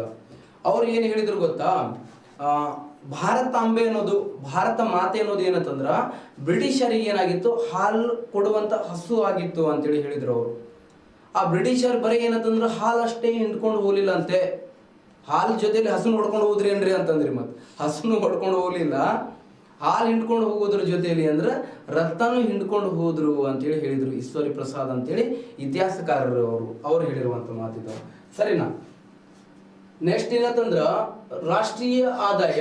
ನೆಕ್ಸ್ಟ್ ಏನಂತಂದ್ರ ದಾದಾಬಾಯಿ ನವರೋಜಿ ಅವರ ಪ್ರಕಾರ ಬಡತನ ಅಂತಂದ್ರೆ ಏನಪ್ಪಾ ಅಂತ ಕೇಳಿದ್ರು, ಒಬ್ಬ ವ್ಯಕ್ತಿಯು ಯಾವುದೇ ಒಬ್ಬ ವ್ಯಕ್ತಿಯು ವಾರ್ಷಿಕವಾಗಿ ಹೆಂಗ್ರಿ ವರ್ಷದಲ್ಲಿ ವಾರ್ಷಿಕವಾಗಿ 16 ರೂಪಾಯಿಯಿಂದ 35 ರೂಪಾಯಿವರೆಗೆ ಯಾರಿಗೆ ಖರ್ಚು ಮಾಡಕ್ ಆಗಿಲ್ಲಲ್ಲ ಅವರೆಲ್ಲರೂ ಬಡವರು ಅಂತೇಳಿ ಹೇಳಿದ್ರು. ಬರೀ ಸರ್ 16ರಿಂದ 35 ರೂಪಾಯಿ ಎಷ್ಟು ಸಿಲ್ಲೆ ಐತಲ್ರಿ, ನಾವು ಇಲ್ಲಿ ಚಾ ಕುಡಿಯಕ್ ಹೋದ್ರೆ 30-40 ರೂಪಾಯಿ ಹಾಕಿದ್ದಲ್ರಿ ಬಿಲ್. ಆಗ ಹಂಗಿತ್ತು, ಈಗ ಹಿಂಗೈತಿ, ಏನು ಮಾಡಕ್ ಆಗಿಲ್ಲ. ಓಕೆ, ಬೆಲೆಗಳ ಏರಿಕೆ, ಈಗ ಇನ್ಫ್ಲೇಷನ್ ಆಗ್ತಿದೆ. ಓಕೆ, ಸೊ ಅದಕ್ಕೇನಂದ್ರ 16ರಿಂದ ಏನಂತಂದ್ರ 35 ರೂಪಾಯಿವರೆಗೆ ಏನಂತಂದ್ರ 16ರಿಂದ 35 ರೂಪಾಯಿವರೆಗೆ ಏನಂತಂದ್ರ ಯಾರಿಗೆ ಖರ್ಚು ಮಾಡಕ್ ಆಗಿಲ್ಲಲ್ಲ ಅವರೆಲ್ಲರೂ ಬಡವರು ಅಂತೇಳಿ ಹೇಳಿದವರು ಯಾರಪ್ಪ ಅಂತ ಕೇಳಿದ್ರ ದಾದಾಬಾಯಿ ನವರೋಜಿ ಅವರು ಅಂತೇಳಿ ಹೇಳ್ತಾರೆ. ಇಷ್ಟು ಗೊತ್ತಿರಲಿ. ನೆಕ್ಸ್ಟ್ ಇದಾದ ನಂತರ ಏನಂತಂದ್ರ ರಾಷ್ಟ್ರೀಯ ಯೋಜನಾ ಆಯೋಗದ ಪ್ರಕಾರ ಬಡತನದ ಅಳತೆ. ನೆಕ್ಸ್ಟ್ ಏನಂತಂದ್ರೆ 1973-74ರಲ್ಲಿ ನ್ಯಾಷನಲ್ ಪ್ಲಾನಿಂಗ್ ಕಮಿಷನ್ ಏನ್ ಮಾಡಿತ್ತು, ಬಡತನವನ್ನು ಅಳತೆ ಮಾಡಿತು ರಾಷ್ಟ್ರೀಯ ಯೋಜನಾ ಆಯೋಗ. ಸರಿ, ರಾಷ್ಟ್ರೀಯ ಯೋಜನಾ ಆಯೋಗದ ಬಗ್ಗೆ ಹೇಳಬೇಕು ಅಂತಂದ್ರೆ ಇದು ಸ್ಥಾಪನೆ ಆಗಿದೆ ಯಾವಾಗ್ರಿ? ರಾಷ್ಟ್ರೀಯ ಯೋಜನಾ ಆಯೋಗ ಸ್ಥಾಪನೆ ಆಗಿದ್ದು 1950 ಮಾರ್ಚ್ 15ಗೆ ಏನಂತಂದ್ರೆ ಸ್ಥಾಪನೆ ಆಗಿದೆ. 1950 ಮಾರ್ಚ್ 15ಕ್ಕೆ ಏನಂತಂದ್ರೆ ಸ್ಥಾಪನೆ ಆಗಿದೆ. ಮಾರ್ಚ್ 15ಕ್ಕೆ ಏನಂತಂದ್ರೆ ಸ್ಥಾಪನೆ ಆಗಿದೆ. ಯಾವ್ದು ಸ್ಥಾಪನೆ ಆಗಿದೆ ಅಂತಂದ್ರೆ ರಾಷ್ಟ್ರೀಯ ಯೋಜನಾ ಆಯೋಗ ಸ್ಥಾಪನೆ ಆಗಿದೆ. ಇದರ ಅಧ್ಯಕ್ಷರು ಯಾರು ಇರ್ತಿದ್ರು ಅಂತ ಕೇಳಿದ್ರ, ಇದರ ಅಧ್ಯಕ್ಷರು ಏನಂತಂದ್ರೆ PM-ಗಳು ಇರ್ತಿದ್ರು. ಇದರ ಮೊದಲ ಅಧ್ಯಕ್ಷರಿದ್ರು ಜೆ ನೆಹರು. ಓಕೆ, ನೆಕ್ಸ್ಟ್ ಕೊನೆ ಅಧ್ಯಕ್ಷರು ಯಾರಂತಂದ್ರೆ ನರೇಂದ್ರ ಮೋದಿ. ನೆಕ್ಸ್ಟ್ ಏನಂತಿದ್ರ ಕೇಂದ್ರ ಕಚೇರಿ ಇತ್ತು ನವದೆಹಲಿ ಒಳಗಿತ್ತು. ಎಟ್ ಪ್ರೆಸೆಂಟ್ ಇಲ್ಲ. ಯಾಕಂತಂದ್ರ 2015 ಜನವರಿ 1ಕ್ಕೆ ಈ ರಾಷ್ಟ್ರೀಯ ಯೋಜನಾ ಆಯೋಗವನ್ನು ರದ್ದುಪಡಿಸಿ ನೀತಿ ಆಯೋಗ ಅಂತೇಳಿ ಮರುನಾಮಕರಣ ಮಾಡಲಾಗಿದೆ. ನೀತಿ ಆಯೋಗ ಅಂತೇಳಿ ಏನು ಮಾಡಲಾಗಿದೆ, ಮರುನಾಮಕರಣ ಮಾಡಿದೆ. ಪ್ರೆಸೆಂಟ್ ಏನಂತಂದ್ರ ನೀತಿ ಆಯೋಗ ಏನಂತಂದ್ರ ಈ ರಾಷ್ಟ್ರೀಯ ಯೋಜನಾ ಆಯೋಗದ ಎಲ್ಲಾ ಕಾರ್ಯಗಳನ್ನು ಮಾಡ್ತಿರುತ್ತೆ. ನೀತಿ ಆಯೋಗದ ಬಗ್ಗೆ ನಾನು ಹೇಳ್ತೀನಿ ಮುಂದ. ರೈಟ್, ನೆಕ್ಸ್ಟ್ ಏನಂತಂದ್ರ ಈ ರಾಷ್ಟ್ರೀಯ ಯೋಜನಾ ಆಯೋಗ ಇದೆ ಅಲ್ಲ, ರಾಷ್ಟ್ರೀಯ ಯೋಜನಾ ಆಯೋಗ ಭಾರತದಲ್ಲಿ ಬಡತನವನ್ನು ಯಾವುದರ ಆಧಾರದ ಮೇಲೆ ಅಂತಂದ್ರೆ ಈ ರಾಷ್ಟ್ರೀಯ ಯೋಜನಾ ಆಯೋಗ ಭಾರತದಲ್ಲಿ ಬಡತನವನ್ನು ಕ್ಯಾಲೋರಿ ಆಧಾರಿತ ಬೇಡಿಕೆಗಳಲ್ಲಿ ಅಳತೆ ಮಾಡಿತು. ಕ್ಯಾಲೋರಿ ಅಂದ್ರೆ ಗೊತ್ತಾಗ್ತದ? ನೀವು ಇವತ್ತು ಬೆಳಿಗ್ಗೆ ಏನೇನು ನಾಷ್ಟ ಮಾಡಿರಿ, ನೀವು ಕ್ವಶನ್ ಮಾಡ್ಕೊಳ್ರಿ. ನೀವು ತಿನ್ನುವಂತ ಆಹಾರ ಪದಾರ್ಥಗಳಲ್ಲಿ ನೀಡಬೇಕಾಗಿರುವಂತ ಶಕ್ತಿಯ ಪದಾರ್ಥವನ್ನ ಏನಂತ ಕರೀತಾರೆ, ಕ್ಯಾಲೋರಿ. ಈ ಕಾಂಕ್ರೀಟ್ ತಿಂದಿ ಅಂತ ತಿಳ್ಕೊ. ಕಾಂಕ್ರೀಟ್ ಅಂತಂದ್ರೆ ಉಪ್ಪಿಟ್ಟು ತಿಂದಿ ಅಂತಂದ್ರೆ ಫುಲ್ ಹೊಟ್ಟಿ ಏನಂತಂದ್ರೆ ಫುಲ್ ತುಂಬಿರ್ತೈತಿ ನಿಮ್ದು. ಅದೇ ಅಂದ್ರೆ ತೊಯ್ಸಿ ಚುಮ್ಮುರಿ ಸುಸಲ ಅಂತಾರೆ ನಮ್ಮ ಕಲಬುರ್ಗಿ, ಬೀದರ್ ಮತ್ತು ಬಿಜಾಪುರ ಮಂದಿ ಏನಂತಾರೆ, ಸುಸಲ ಅಂತ ಕರೀತಾರೆ. ನಮ್ಮ ಧಾರವಾಡ ಸೈಡ್ ಸೌತಿಗೆ ಹೋದ್ರೆ ಸುಸಲ ಅಂದ್ರೆ ಗೊತ್ತಾಗಿಲ್ಲ, ಯಾವ ಹುಡುಗಿ ಹೆಸರು ಕೇಳತ್ತೀವಿ ಅಂತಾರ ಅವ್ರು. ಸೊ ಅದಕ್ಕೆ ಏನಂತಂದ್ರ ಅದನ್ನ ತಿಂದ್ರೆ ಏನಂತಂದ್ರೆ ಹೊಟ್ಟಿ ಖಾಲಿ. ಮತ್ತೇನಂತಂದ್ರೆ ನೀನು ರೇಷನ್ ಅಕ್ಕಿ ತೊಗೊಂಡು ತಿಂದ್ರೆ ಏನಂತಂದ್ರೆ ಸ್ವಲ್ಪ ಕ್ಯಾಲೋರಿ ಜಾಸ್ತಿ ಸಿಗ್ತದ. ಮತ್ತು ಪಾಲಿಸ್ ಆಗಿರೋ ಅಕ್ಕಿ, ಸೋನಾ ಮಸೂರಿ ಅಕ್ಕಿ ತಿಂದಿ ಅಂತ ತಿಳ್ಕೊ, ನಿನ್ ಕ್ಯಾಲೋರಿ ಕಡಿಮೆ ಆಗ್ತದ. ನುಚ್ಚಕ್ಕಿ ತಿಂದ್ರೆ ಮುಗದೆ ಹೋದ್ ಸೆಲೆಬ್ರೇಷನ್ ಇಂದ ಖಾಲಿ. ಯಾವ ಖಾಲಿ? ಅದ್ರ ಖಾಲಿ. ನೆಕ್ಸ್ಟ್ ಏನಂತಂದ್ರ ಇವುಗಳು ಏನಂತಂದ್ರೆ ಕ್ಯಾಲೋರಿ ಆಧಾರಿತ ಬೇಡಿಕೆ. 8th ಸ್ಟ್ಯಾಂಡರ್ಡ್ ಬುಕ್ ಇವತ್ತು ಏನಂತಂದ್ರೆ 8th ಸ್ಟ್ಯಾಂಡರ್ಡ್ ಬುಕ್ ತೆಗದ ಅಲ್ಲಿ ಆಹಾರ ಟಾಪಿಕ್ ಅಂತೇಳಿ ಇರುತ್ತೆ. ಯಾವುದರಲ್ಲಿ ಎಷ್ಟು ಕ್ಯಾಲೋರಿ ಕೊಡುತ್ತೆ ಅಂತೇಳಿ ನಿಮ್ಗೆಲ್ಲ ಅಲ್ಲಿ ಕೊಟ್ಟ ನೋಡ್ರಿ. ಒಂದು ಡೈಗ್ರಾಮ್ ತೆಗೆದು ಏನಂದ್ರೆ ಒಂದು ಬಾಕ್ಸ್ ತೆಗೆದು ಅದ್ರೊಳಗೆ ಕೊಟ್ಟಿದ್ದಾನೆ, ಅದನ್ನ ಏನಂತಂದ್ರೆ ನೋಡ್ಕೊಳ್ಳಿ ಒನ್ ಟೈಮ್, ರೈಟ್. ಇದು ಏನಂತಂದ್ರೆ ಕ್ಯಾಲೋರಿ ಆಧಾರಿತ ಬೇಡಿಕೆಗಳಲ್ಲಿ ಅಳತೆ ಮಾಡಿತ್ತು. ನೆಕ್ಸ್ಟ್ ಇದಾದ ನಂತರ ಈ ರಾಷ್ಟ್ರೀಯ ಯೋಜನಾ ಆಯೋಗವು ಬಡತನವನ್ನು ಯಾವುದರ ಮೇಲೆ ಅಳತೆ ಮಾಡಿತ್ತು ಅಂತಂದ್ರ ಯಾವ ತರ ಆಧಾರದ ಮೇಲೆ ಅಂತಂದ್ರೆ ಗ್ರಾಮೀಣ ಪ್ರದೇಶದಲ್ಲಿ 2400 ಕ್ಯಾಲೋರಿಗಿಂತ ಕಡಿಮೆ ಆಹಾರ ಯಾರು ಸೇವಿಸ್ತಾರಲ್ಲ, ಎಷ್ಟು 2400 ಕ್ಯಾಲೋರಿಗಿಂತ ಕಡಿಮೆ ಯಾರು ಆಹಾರ ಸೇವಿಸ್ತಾರಲ್ಲ, ಎಲ್ಲಿ ಗ್ರಾಮೀಣ ಪ್ರದೇಶದಲ್ಲಿ ಅವರು ಬಡವರು. ಮತ್ತು ನಗರ ಪ್ರದೇಶಗಳಲ್ಲಿ ಎಷ್ಟು ಹೇಳಿತು ಗೊತ್ತಾ? ನಗರ ಪ್ರದೇಶಗಳಲ್ಲಿ ಏನ್ ಹೇಳ್ತಿದ್ವು ಅಂತ ಕೇಳಿದ್ರ, ನಗರ ಪ್ರದೇಶಗಳಲ್ಲಿ 2100 ಕ್ಯಾಲೋರಿಗಿಂತ ಕಡಿಮೆ ಆಹಾರ ಯಾರು ಸೇವಿಸ್ತಾರಲ್ಲ, 2100 ಕ್ಯಾಲೋರಿಗಿಂತ ಕಡಿಮೆ ಅವರೆಲ್ಲರೂ ಬಡವರು ಅಂತೇಳಿ ಹೇಳ್ತೀವಿ. ಯಾಕ್ರಿ ಸರ್ ಗ್ರಾಮೀಣ ಪ್ರದೇಶದಲ್ಲಿ ಅಷ್ಟು ಕೊಟ್ಟಿರಿ, ನಗರ ಪ್ರದೇಶದೊಳಗೆ ಯಾಕೆ ಕಡಿಮ್ರಿ? ಗ್ರಾಮೀಣ ಪ್ರದೇಶಗಳಲ್ಲಿ ಏನಾಗ್ತದ, ಫಿಸಿಕಲಿ ವರ್ಕ್ ನಡೀತಿತ್ತಪ್ಪ ಅಲ್ಲಿ. ಇಲ್ಲಿ ಅಂತಂದ್ರ ಮೆಂಟಲಿ ವರ್ಕ್ ಆಗ್ತದ ಇಲ್ಲಿ ನಮ್ದು. ಸರ್ ನಿಮ್ದು ಹೆಂಗ ಐತ್ರಿ? ಮೆಂಟಲ್ ಐತಿ ಫಿಸಿಕಲ್ ಐತ್ರಿ, ಎರಡು ಐತಿ ನಮ್ದು, ಹೌದಾ? ಹೆಂಗ ಹಂಗ. ನೆಕ್ಸ್ಟ್ ಏನಂತಂದ್ರ ಗ್ರಾಮೀಣ ಪ್ರದೇಶದಲ್ಲಿ 2400 ಕ್ಯಾಲೋರಿಗಿಂತ ಕಡಿಮೆ. ಯಾಕಂದ್ರೆ ಅವ್ರು ಕಬ್ಬು ಕಡ್ಯಾಕ್ ಹೋಗ್ತಾರ, ಮತ್ತೇನಂತಂದ್ರ ನೇಗಲ್ ಹೊಡ್ಯಾಕ್ ಹೋಗ್ತಾರಲ್ಲ, ಮತ್ತ ಅವ್ರಿಗೆ ಏನಂತಂದ್ರ ಒಂದು ಬ್ರೆಡ್ ಪಾಕೆಟ್ ಮತ್ತೇನಂದ್ರೆ ಇಟ್ಟು ಚಾ ಕೊಟ್ಟು ಕುಡೋದು ಏನಂತಂದ್ರ ಫುಲ್ ಡೇ ಕಬ್ಬು ಕಡಿ ಅಂದ್ರೆ ಕಡಿತಾನೆ ನಾವು ಸೆಟ್ಟಿಗೆ ಬಂದು ನಿಮಗೆ ಕಡಿತಾನ ನಾವು. ಸೊ ಅದಕ್ಕೆ ಏನಂತಂದ್ರ ಗ್ರಾಮೀಣ ಪ್ರದೇಶದಲ್ಲಿ ಅಷ್ಟು, ನಗರ ಪ್ರದೇಶದಲ್ಲಿ ಇಷ್ಟು ಕ್ಯಾಲೋರಿಗಿಂತ ಕಡಿಮೆ. ಸರ್ ಅದೇ ಹೆಂಗೆ ಕೌಂಟ್ ಮಾಡ್ತಾರ ಅಂದ್ರೆ ಅವರು ಸೇವಿಸುವಂತ ಆಹಾರಗಳಲ್ಲಿ ಮೊದಲೇ ಮುಂಚಿತವಾಗಿ ಏನಂತಂದ್ರ ಕ್ಯಾಲ್ಕುಲೇಷನ್ ಮಾಡಿ ಏನು ಮಾಡ್ತಾರೆ, ಇಷ್ಟಿಷ್ಟು ಕ್ಯಾಲೋರಿ ಅಂತೇಳಿ ಹೇಳಿರ್ತಾರೆ. ಅವ್ರು ಸೇವಿಸಬಹುದಾದ ಪದಾರ್ಥಗಳ ಮೇಲೆ ಏನಾಗ ಮಾಡ್ತಾರೆ, ಕಂಡುಹಿಡ್ತಾರೆ. ನೆಕ್ಸ್ಟ್ ಏನಂತಂದ್ರ ಇದರ ಪ್ರಕಾರ ರಾಷ್ಟ್ರೀಯ ಯೋಜನಾ ಆಯೋಗದ ಪ್ರಕಾರ 1973-74 ಅಲ್ಲಿ 1973-74 ಅಲ್ಲಿ ನಮ್ಮ ದೇಶದಲ್ಲಿ ಎಷ್ಟಿತ್ರಿ ಬಡತನದ ಪ್ರಮಾಣ ಅಂತ ಕೇಳಿದ್ರ 54.9% ಏನಂತಂದ್ರೆ ಬಡತನದ ಪ್ರಮಾಣ ಇತ್ತು. ಎಷ್ಟು? 54.9% ಏನಂತಂದ್ರೆ ನಮ್ಮ ದೇಶದಲ್ಲಿ ಬಡತನದ ಪ್ರಮಾಣ ಇರೋದನ್ನು ನಾವು ನೋಡ್ತೀವಿ. ಇದು ನಿಮಗೆ ಗೊತ್ತಿರಬೇಕು, ರೈಟ್. ನೆಕ್ಸ್ಟ್ ಏನಂತಂದ್ರ ಯಾವುದ್ರ ಪ್ರಕಾರ? ವಿಶ್ವ ಬ್ಯಾಂಕಿನ ಪ್ರಕಾರ ಬಡತನದ ಮಾಪನ. ಓಕೆ, ಯಾವುದ್ರ ಪ್ರಕಾರ? ವಿಶ್ವ ಬ್ಯಾಂಕಿನ ಪ್ರಕಾರ ಬಡತನದ ಮಾಪನ. ವಿಶ್ವ ಬ್ಯಾಂಕ್, ವರ್ಲ್ಡ್ ಬ್ಯಾಂಕ್ ಅಂತ ಹೇಳಿ ಕರಿತೀವಿ. ನೋಡ್ರಿ, ಈ ವಿಶ್ವ ಬ್ಯಾಂಕ್ ಮತ್ತು IMF ಅನ್ನು ಏನಂತ ಕರೀತಾರೆ? ಅವಳಿ ಸಂಸ್ಥೆಗಳು ಅಂತ ಕರೀತಾರೆ. ಓಕೆ, ಟ್ವಿನ್ಸ್ ಆರ್ಗನೈಸೇಷನ್ ಅಂತ ಕರೀತಾರೆ. IMF ಅಂದ್ರೆ ಇಂಟರ್ನ್ಯಾಷನಲ್ ಮಾನಿಟರಿ ಫಂಡ್, ಮತ್ತೇನಂತಂದ್ರ ವಿಶ್ವ ಬ್ಯಾಂಕಿಗೆ ಎರಡಕ್ಕೆ ಏನಂತಂದ್ರೆ ಅವಳಿ ಸಂಸ್ಥೆಗಳು ಅಂತೇಳಿ ಕರೀತಾವೆ. ಯಾಕೆ ಕರೀತಾರಪ್ಪ ಅವಳಿ ಸಂಸ್ಥೆಗಳು ಅಂತೇಳಿ ಇವ್ರಿಗೆ ಅಂತ ಕೇಳಿದ್ರ, ಇವುಗಳಿಗೆ ಅವಳಿ ಸಂಸ್ಥೆ ಅಂತ ಕರೆಯಾಕ ಇವೆರಡು ಸಂಸ್ಥೆಗಳು 1944 ಬ್ರಿಟನ್ ವುಡ್ ಸಮ್ಮೇಳನದ ಅನ್ವಯ ಸ್ಥಾಪನೆಯಾಗಿವೆ. ಎರಡು ಸ್ಥಾಪನೆ ಆಗಿದೆ. 1944ರ ಬ್ರಿಟನ್ ವುಡ್ ಸಮ್ಮೇಳನದ ಅನ್ವಯ ಎರಡು ಸ್ಥಾಪನೆ ಆಗಿವೆ. ನೆಕ್ಸ್ಟ್ ಎರಡು ಕೂಡ ಕಾರ್ಯ ಆರಂಭ ಮಾಡಿದ್ದು ಯಾವಾಗಪ್ಪ ಅಂತ ಕೇಳಿದ್ರೆ, ಕಾರ್ಯ ಆರಂಭ ಮಾಡಿದ್ದು ಯಾವಾಗ್ರಿ ಎರಡು ಅಂತ ಕೇಳಿದ್ರ, ಎರಡು ಕಾರ್ಯಾರಂಭ ಮಾಡಿದ್ದು 1945 ಡಿಸೆಂಬರ್ 27ರಿಂದ ಕಾರ್ಯ ಆರಂಭ ಮಾಡಿವೆ. ಎರಡು ಡಿಸೆಂಬರ್ 27, 1945ರಿಂದ IMF ಮತ್ತು ವಿಶ್ವ ಬ್ಯಾಂಕ್ ಎರಡು ಕಾರ್ಯ ಆರಂಭ ಮಾಡಿದಾವೆ. ನೆಕ್ಸ್ಟ್ ಏನಂತಂದ್ರ ಈ ಎರಡು ಸಂಸ್ಥೆಗಳ ಕೇಂದ್ರ ಕಚೇರಿ ಎಲ್ಲಿದೆ ರೀ ಅಂತಂದ್ರ ವಾಷಿಂಗ್ಟನ್ DC ಅಲ್ಲಿ ಇದೆ. ನೆಕ್ಸ್ಟ್ ಈ ವಿಶ್ವ ಬ್ಯಾಂಕ್ ಬಡತನವನ್ನು ಯಾವುದರ ಆಧಾರದ ಮೇಲೆ ಅಳತೆ ಮಾಡಿತ್ತು ಅಂತ ಕೇಳಿದ್ರ, ಡಾಲರ್ ಮೌಲ್ಯದ ಆಧಾರದ ಮೇಲೆ ಅಳತೆ ಮಾಡಿತ್ತು ರೀ. ಯಾವ ಮೌಲ್ಯದ ಆಧಾರದ ಮೇಲೆ? ಡಾಲರ್ ಮೌಲ್ಯದ ಆಧಾರದ ಮೇಲೆ. ಡಾಲರ್ ಮೌಲ್ಯದ ಆಧಾರದ ಮೇಲೆ ಏನ್ ಮಾಡಿತ್ತು? ಬಡತನವನ್ನು ಏನ್ ಮಾಡಿತ್ತು? ಅಳತೆ ಮಾಡಿತ್ತು. ಮೌಲ್ಯದ ಆಧಾರದ ಮೇಲೆ, ಡಾಲರ್ ಮೌಲ್ಯದ ಆಧಾರದ ಮೇಲೆ ಬಡತನವನ್ನು ಅಳತೆ ಮಾಡಿತ್ತು. ಏನ್ರಿ ಇದರ ಪ್ರಕಾರ ಬಡತನ ಅಂತಂದ್ರೆ ಏನು ಅಂತ ಕೇಳಿದ್ರ, ನೋಡ್ರಿ ಈ ಎರಡು ಸಂಸ್ಥೆಗಳು ಇಲ್ಲಿ ಐತಿ ನೋಡ್ರಿ. ಈ ಎರಡು ಸಂಸ್ಥೆಗಳು 1945 ಡಿಸೆಂಬರ್ 27ರಿಂದ ಕಾರ್ಯಾರಂಭ ಮಾಡಿವೆ. ವಿಶ್ವ ಬ್ಯಾಂಕ್ ಬಡತನವನ್ನು ಯಾವುದರ ಆಧಾರದ ಮೇಲೆ ಅಂತಂದ್ರೆ ಡಾಲರ್ ಮೌಲ್ಯದ ಆಧಾರದ ಮೇಲೆ ವ್ಯಾಖ್ಯಾನಿಸಿತು.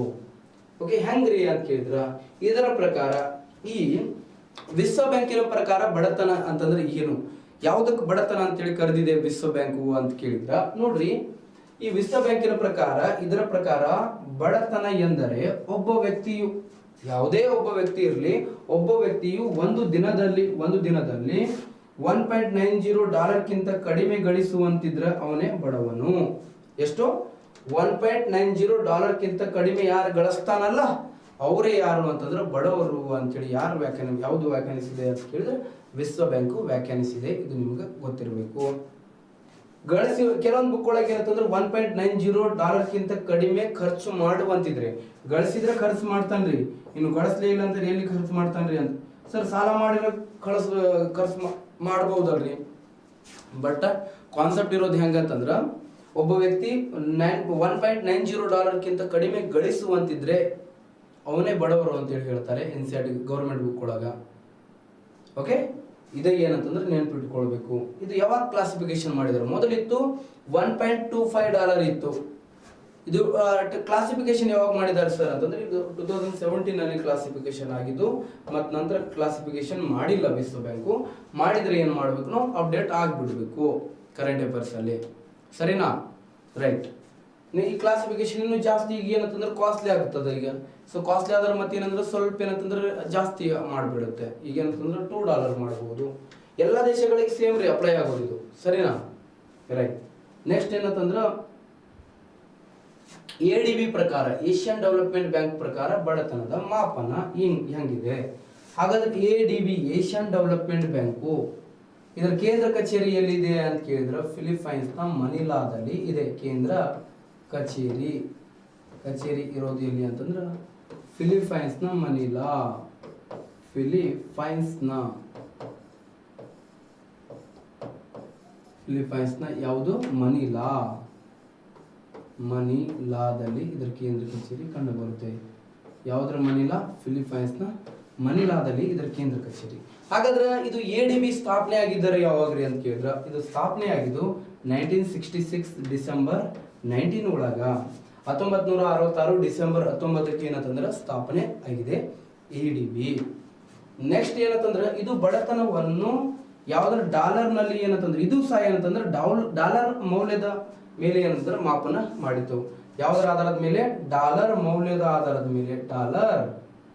ಡಾಲರ್ ಮೌಲ್ಯದ ಆಧಾರದ ಮೇಲೆ ಇದು ಕೂಡ ಏನಂತಂದ್ರೆ ಬಡತನವನ್ನು ಅಳತೆ ಮಾಡಿತು. ಯಾವುದರ ಆಧಾರದ ಮೇಲೆ? ಡಾಲರ್ ಮೌಲ್ಯದ ಆಧಾರದ ಮೇಲೆ ಇದು ಕೂಡ ಬಡತನವನ್ನು ಅಳತೆ ಮಾಡಿತು. ಸೇಮ್ ವಿಶ್ವ ಬ್ಯಾಂಕಿನ ಪ್ರಕಾರ ಇದು ಕೂಡ ಏನಂತಂದ್ರೆ ಡಾಲರ್ ಮೌಲ್ಯದ ಆಧಾರದ ಮೇಲೆ ಏನಂತಂದ್ರೆ ಬಡತನವನ್ನು ಅಳತೆ ಮಾಡಿತು. ಇದರ ಪ್ರಕಾರ ಬಡತನ ಅಂದ್ರೆ ಏನ್ರಿ ಸರ? ADB ಪ್ರಕಾರ ಬಡತನ ಅಂದ್ರೆ ಏನು? ADB ಪ್ರಕಾರ ಬಡತನ ಅಂತಂದ್ರ ಒಬ್ಬ ವ್ಯಕ್ತಿ $1.51 54 ಅಲ್ಲಿ ಇದು 51 ರೀ. ಒಬ್ಬ ವ್ಯಕ್ತಿ ಯಾವುದೇ ಒಬ್ಬ ವ್ಯಕ್ತಿ $1.51 ಕಡಿಮೆ ಖರ್ಚು ಮಾಡುವಂತಿದ್ರೆ ಅವರನ್ನು ಏನಂತ ಕರೀತಾರೆ? ಬಡವರು ಅಂತೇಳಿ ಕರೀತಾರೆ. ಟೈಪಿಂಗ್ ಮಾಡುವಾಗ ಸ್ವಲ್ಪ ಮಿಸ್ಟೇಕ್ ಆಗಿರ್ತದ. ನಾವು ನೋಡಿರಂಗಿಲ್ಲ, ಬಿಸಿ ಶೆಡ್ಯೂಲ್ ಇರ್ತದೆ, ಹೆವಿ ಬಿಸಿ ಇರ್ತೀವಲ್ಲ. ಸೊ ಅದಕ್ಕೆ ಏನಂದ್ರೆ ನೋಡಂಗಿಲ್ಲ. ಅಂಥದ್ದೇನು ಮಾಡ್ತೀವಿ ಮಾಸ್ತರ್, ಅಷ್ಟು ಬಿಸಿ ಇರಕಂದ್ರೆ ಬಿಸಿ ಇರ್ತೀವಿ ಅಷ್ಟೇ. ಓಕೆ, ಸೊ ಅದಕ್ಕೆ ಏನಂತಂದ್ರೆ ಇದನ್ನ ಏನಂತ ಕರೀತಾರೆ? ಬಡತನ ಅಂತೇಳಿ ಕರೀತಾರೆ. ಯಾವುದರ ಪ್ರಕಾರ ಅಂತಂದ್ರೆ ADB ಪ್ರಕಾರ $1.51 ಕಡಿಮೆ ಖರ್ಚು ಮಾಡುವಂತಿದ್ರೆ ಅವರೇ ಏನಂತ ಕರೀತಾರೆ? ಬಡವರು ಅಂತೇಳಿ ಕರೀತಾರೆ. ಇಷ್ಟು ನಿಮಗೆ ಗೊತ್ತಿರಲಿ. ಸರಿನಾ? ರೈಟ್. ಇದಾದ ನಂತರ ನೆಕ್ಸ್ಟ್ ಬರೋದು DT ಲಕಡವಾಲ್ ಸಮಿತಿ ಅಂತೇಳಿ ಬರುತ್ತೆ ರೀ. ಯಾವ ಸಮಿತಿ? DT ಲಕಡವಾಲ್ ಸಮಿತಿ ಅಂತೇಳಿ ಬರುತ್ತೆ. ಈ DT ಲಕಡವಾಲ್ ಸಮಿತಿ ನೇಮಕ ಆಗಿದೆ ಯಾವಾಗ್ರಿ ಅಂತ ಕೇಳಿದ್ರೆ 1989 ಅಲ್ಲಿ ನೇಮಕ ಆಗಿದೆ. ಓಕೆ, ಈ DT ಲಕಡವಾಲ್ ಅವರನ್ನು ಏನಂತ ಕರೀತಾರೆ? ಭಾರತದ ಬಡತನ ರೇಖೆಯ ಪಿತಾಮಹ ಅಂತೇಳಿ ಕರೀತಾರೆ. ಯಾರನ್ನು ಭಾರತದ ಬಡತನ ರೇಖೆಯ ಪಿತಾಮಹ ಎಂದು ಕರೆಯಲಾಗುತ್ತದೆ ಅಂತ ಕೇಳಿದ್ರೆ DT ಲಕಡವಾಲ್ ಅವರನ್ನು ಕರೀತಾರೆ. DT ಲಕಡವಾಲ್ ಅವರನ್ನು ಏನಂತ ಕರೀತಾರೆ? ಭಾರತದ ಬಡತನ ರೇಖೆಯ ಪಿತಾಮಹ ಅಂತೇಳಿ ಕರೀತಾರೆ. ನೆಕ್ಸ್ಟ್ ಈ ಸಮಿತಿ ಬಡತನವನ್ನು, ಈ DT ಲಕಡವಾಲ್ ಸಮಿತಿ ಬಡತನವನ್ನು ಡಾಲರ್ ಮೌಲ್ಯದ ಆಧಾರದ ಮೇಲೆ ಅಳತೆ ಮಾಡಿಲ್ಲ. ಕೌಟುಂಬಿಕ CPI ಅಂತೇಳಿ CPI ಈ ಸಮಿತಿಯು ಬಡತನವನ್ನು ಯಾವುದರ ಆಧಾರದ ಮೇಲೆ ಅಂತ ಕೇಳಿದ್ರೆ ಕೌಟುಂಬಿಕ ತಲಾ ಅನುಭೋಗ ವೆಚ್ಚದ ಆಧಾರದ ಮೇಲೆ ಮತ್ತು CPI ಅಂತಂದ್ರೆ ಕನ್ಸ್ಯೂಮರ್ ಪ್ರೈಸ್ ಆಧಾರದ ಮೇಲೆ ಅಂದ್ರೆ ಅಳತೆ ಮಾಡಿತು. CPI ನಿಮಗ ಇನ್ಫ್ಲೇಷನ್ ಅನ್ನು ಮೆಜರ್ ಮಾಡ್ಬೇಕಂತಂದ್ರೆ ಹೇಳಿದೆ ನಾನು. ಏನಂತ ಹೇಳಿದೆ ನಾನು ನಿಮಗ ಅಂತ ಕೇಳಿದ್ರ ಗ್ರಾಹಕ ಬೆಲೆ ಸೂಚ್ಯಂಕ ಮತ್ತು ಸಗಟು ಬೆಲೆ ಸೂಚ್ಯಂಕದ ಆಧಾರದ ಮೇಲೆ ಬಡತನವನ್ನು ಅಳತೆ ಮಾಡ್ತಾರೆ ಅಂತೇಳಿ ಹೇಳಿದೆ ನಾನು. ಅದೇ ತರ ಇದು ಏನಂತಂದ್ರೆ ಕೌಟುಂಬಿಕ ತಲಾನುಭೋಗ ವೆಚ್ಚ ಮತ್ತು ಯಾವುದರ ಆಧಾರದ ಮೇಲೆ ಅಳತೆ ಮಾಡಿತ್ತು ಅಂತ ಕೇಳಿದ್ರ, ಇದು ಯಾವುದರ ಆಧಾರದ ಮೇಲೆ ಅಳತೆ ಮಾಡಿತ್ತು ಅಂತಂದ್ರೆ ನೋಡ್ರಿ, ಗ್ರಾಹಕ ಬೆಲೆ ಸೂಚ್ಯಂಕ ಮತ್ತು ಒಂದೇದು ಯಾವ್ದಂತಂದ್ರೆ ಸಿಪಿಐ ಆಧಾರದ ಮೇಲೆ ಅಳತೆ ಮಾಡಿತ್ತು. ಸಿಪಿಐ ಅಂತಂದ್ರೆ ಗ್ರಾಹಕ ಬೆಲೆ ಸೂಚ್ಯಂಕ, ಕನ್ಸ್ಯೂಮರ್ ಪ್ರೈಸ್ ಇಂಡೆಕ್ಸ್. ಮತ್ತು ಇನ್ನೊಂದು ಏನಂತಂದ್ರೆ ಕೌಟುಂಬಿಕ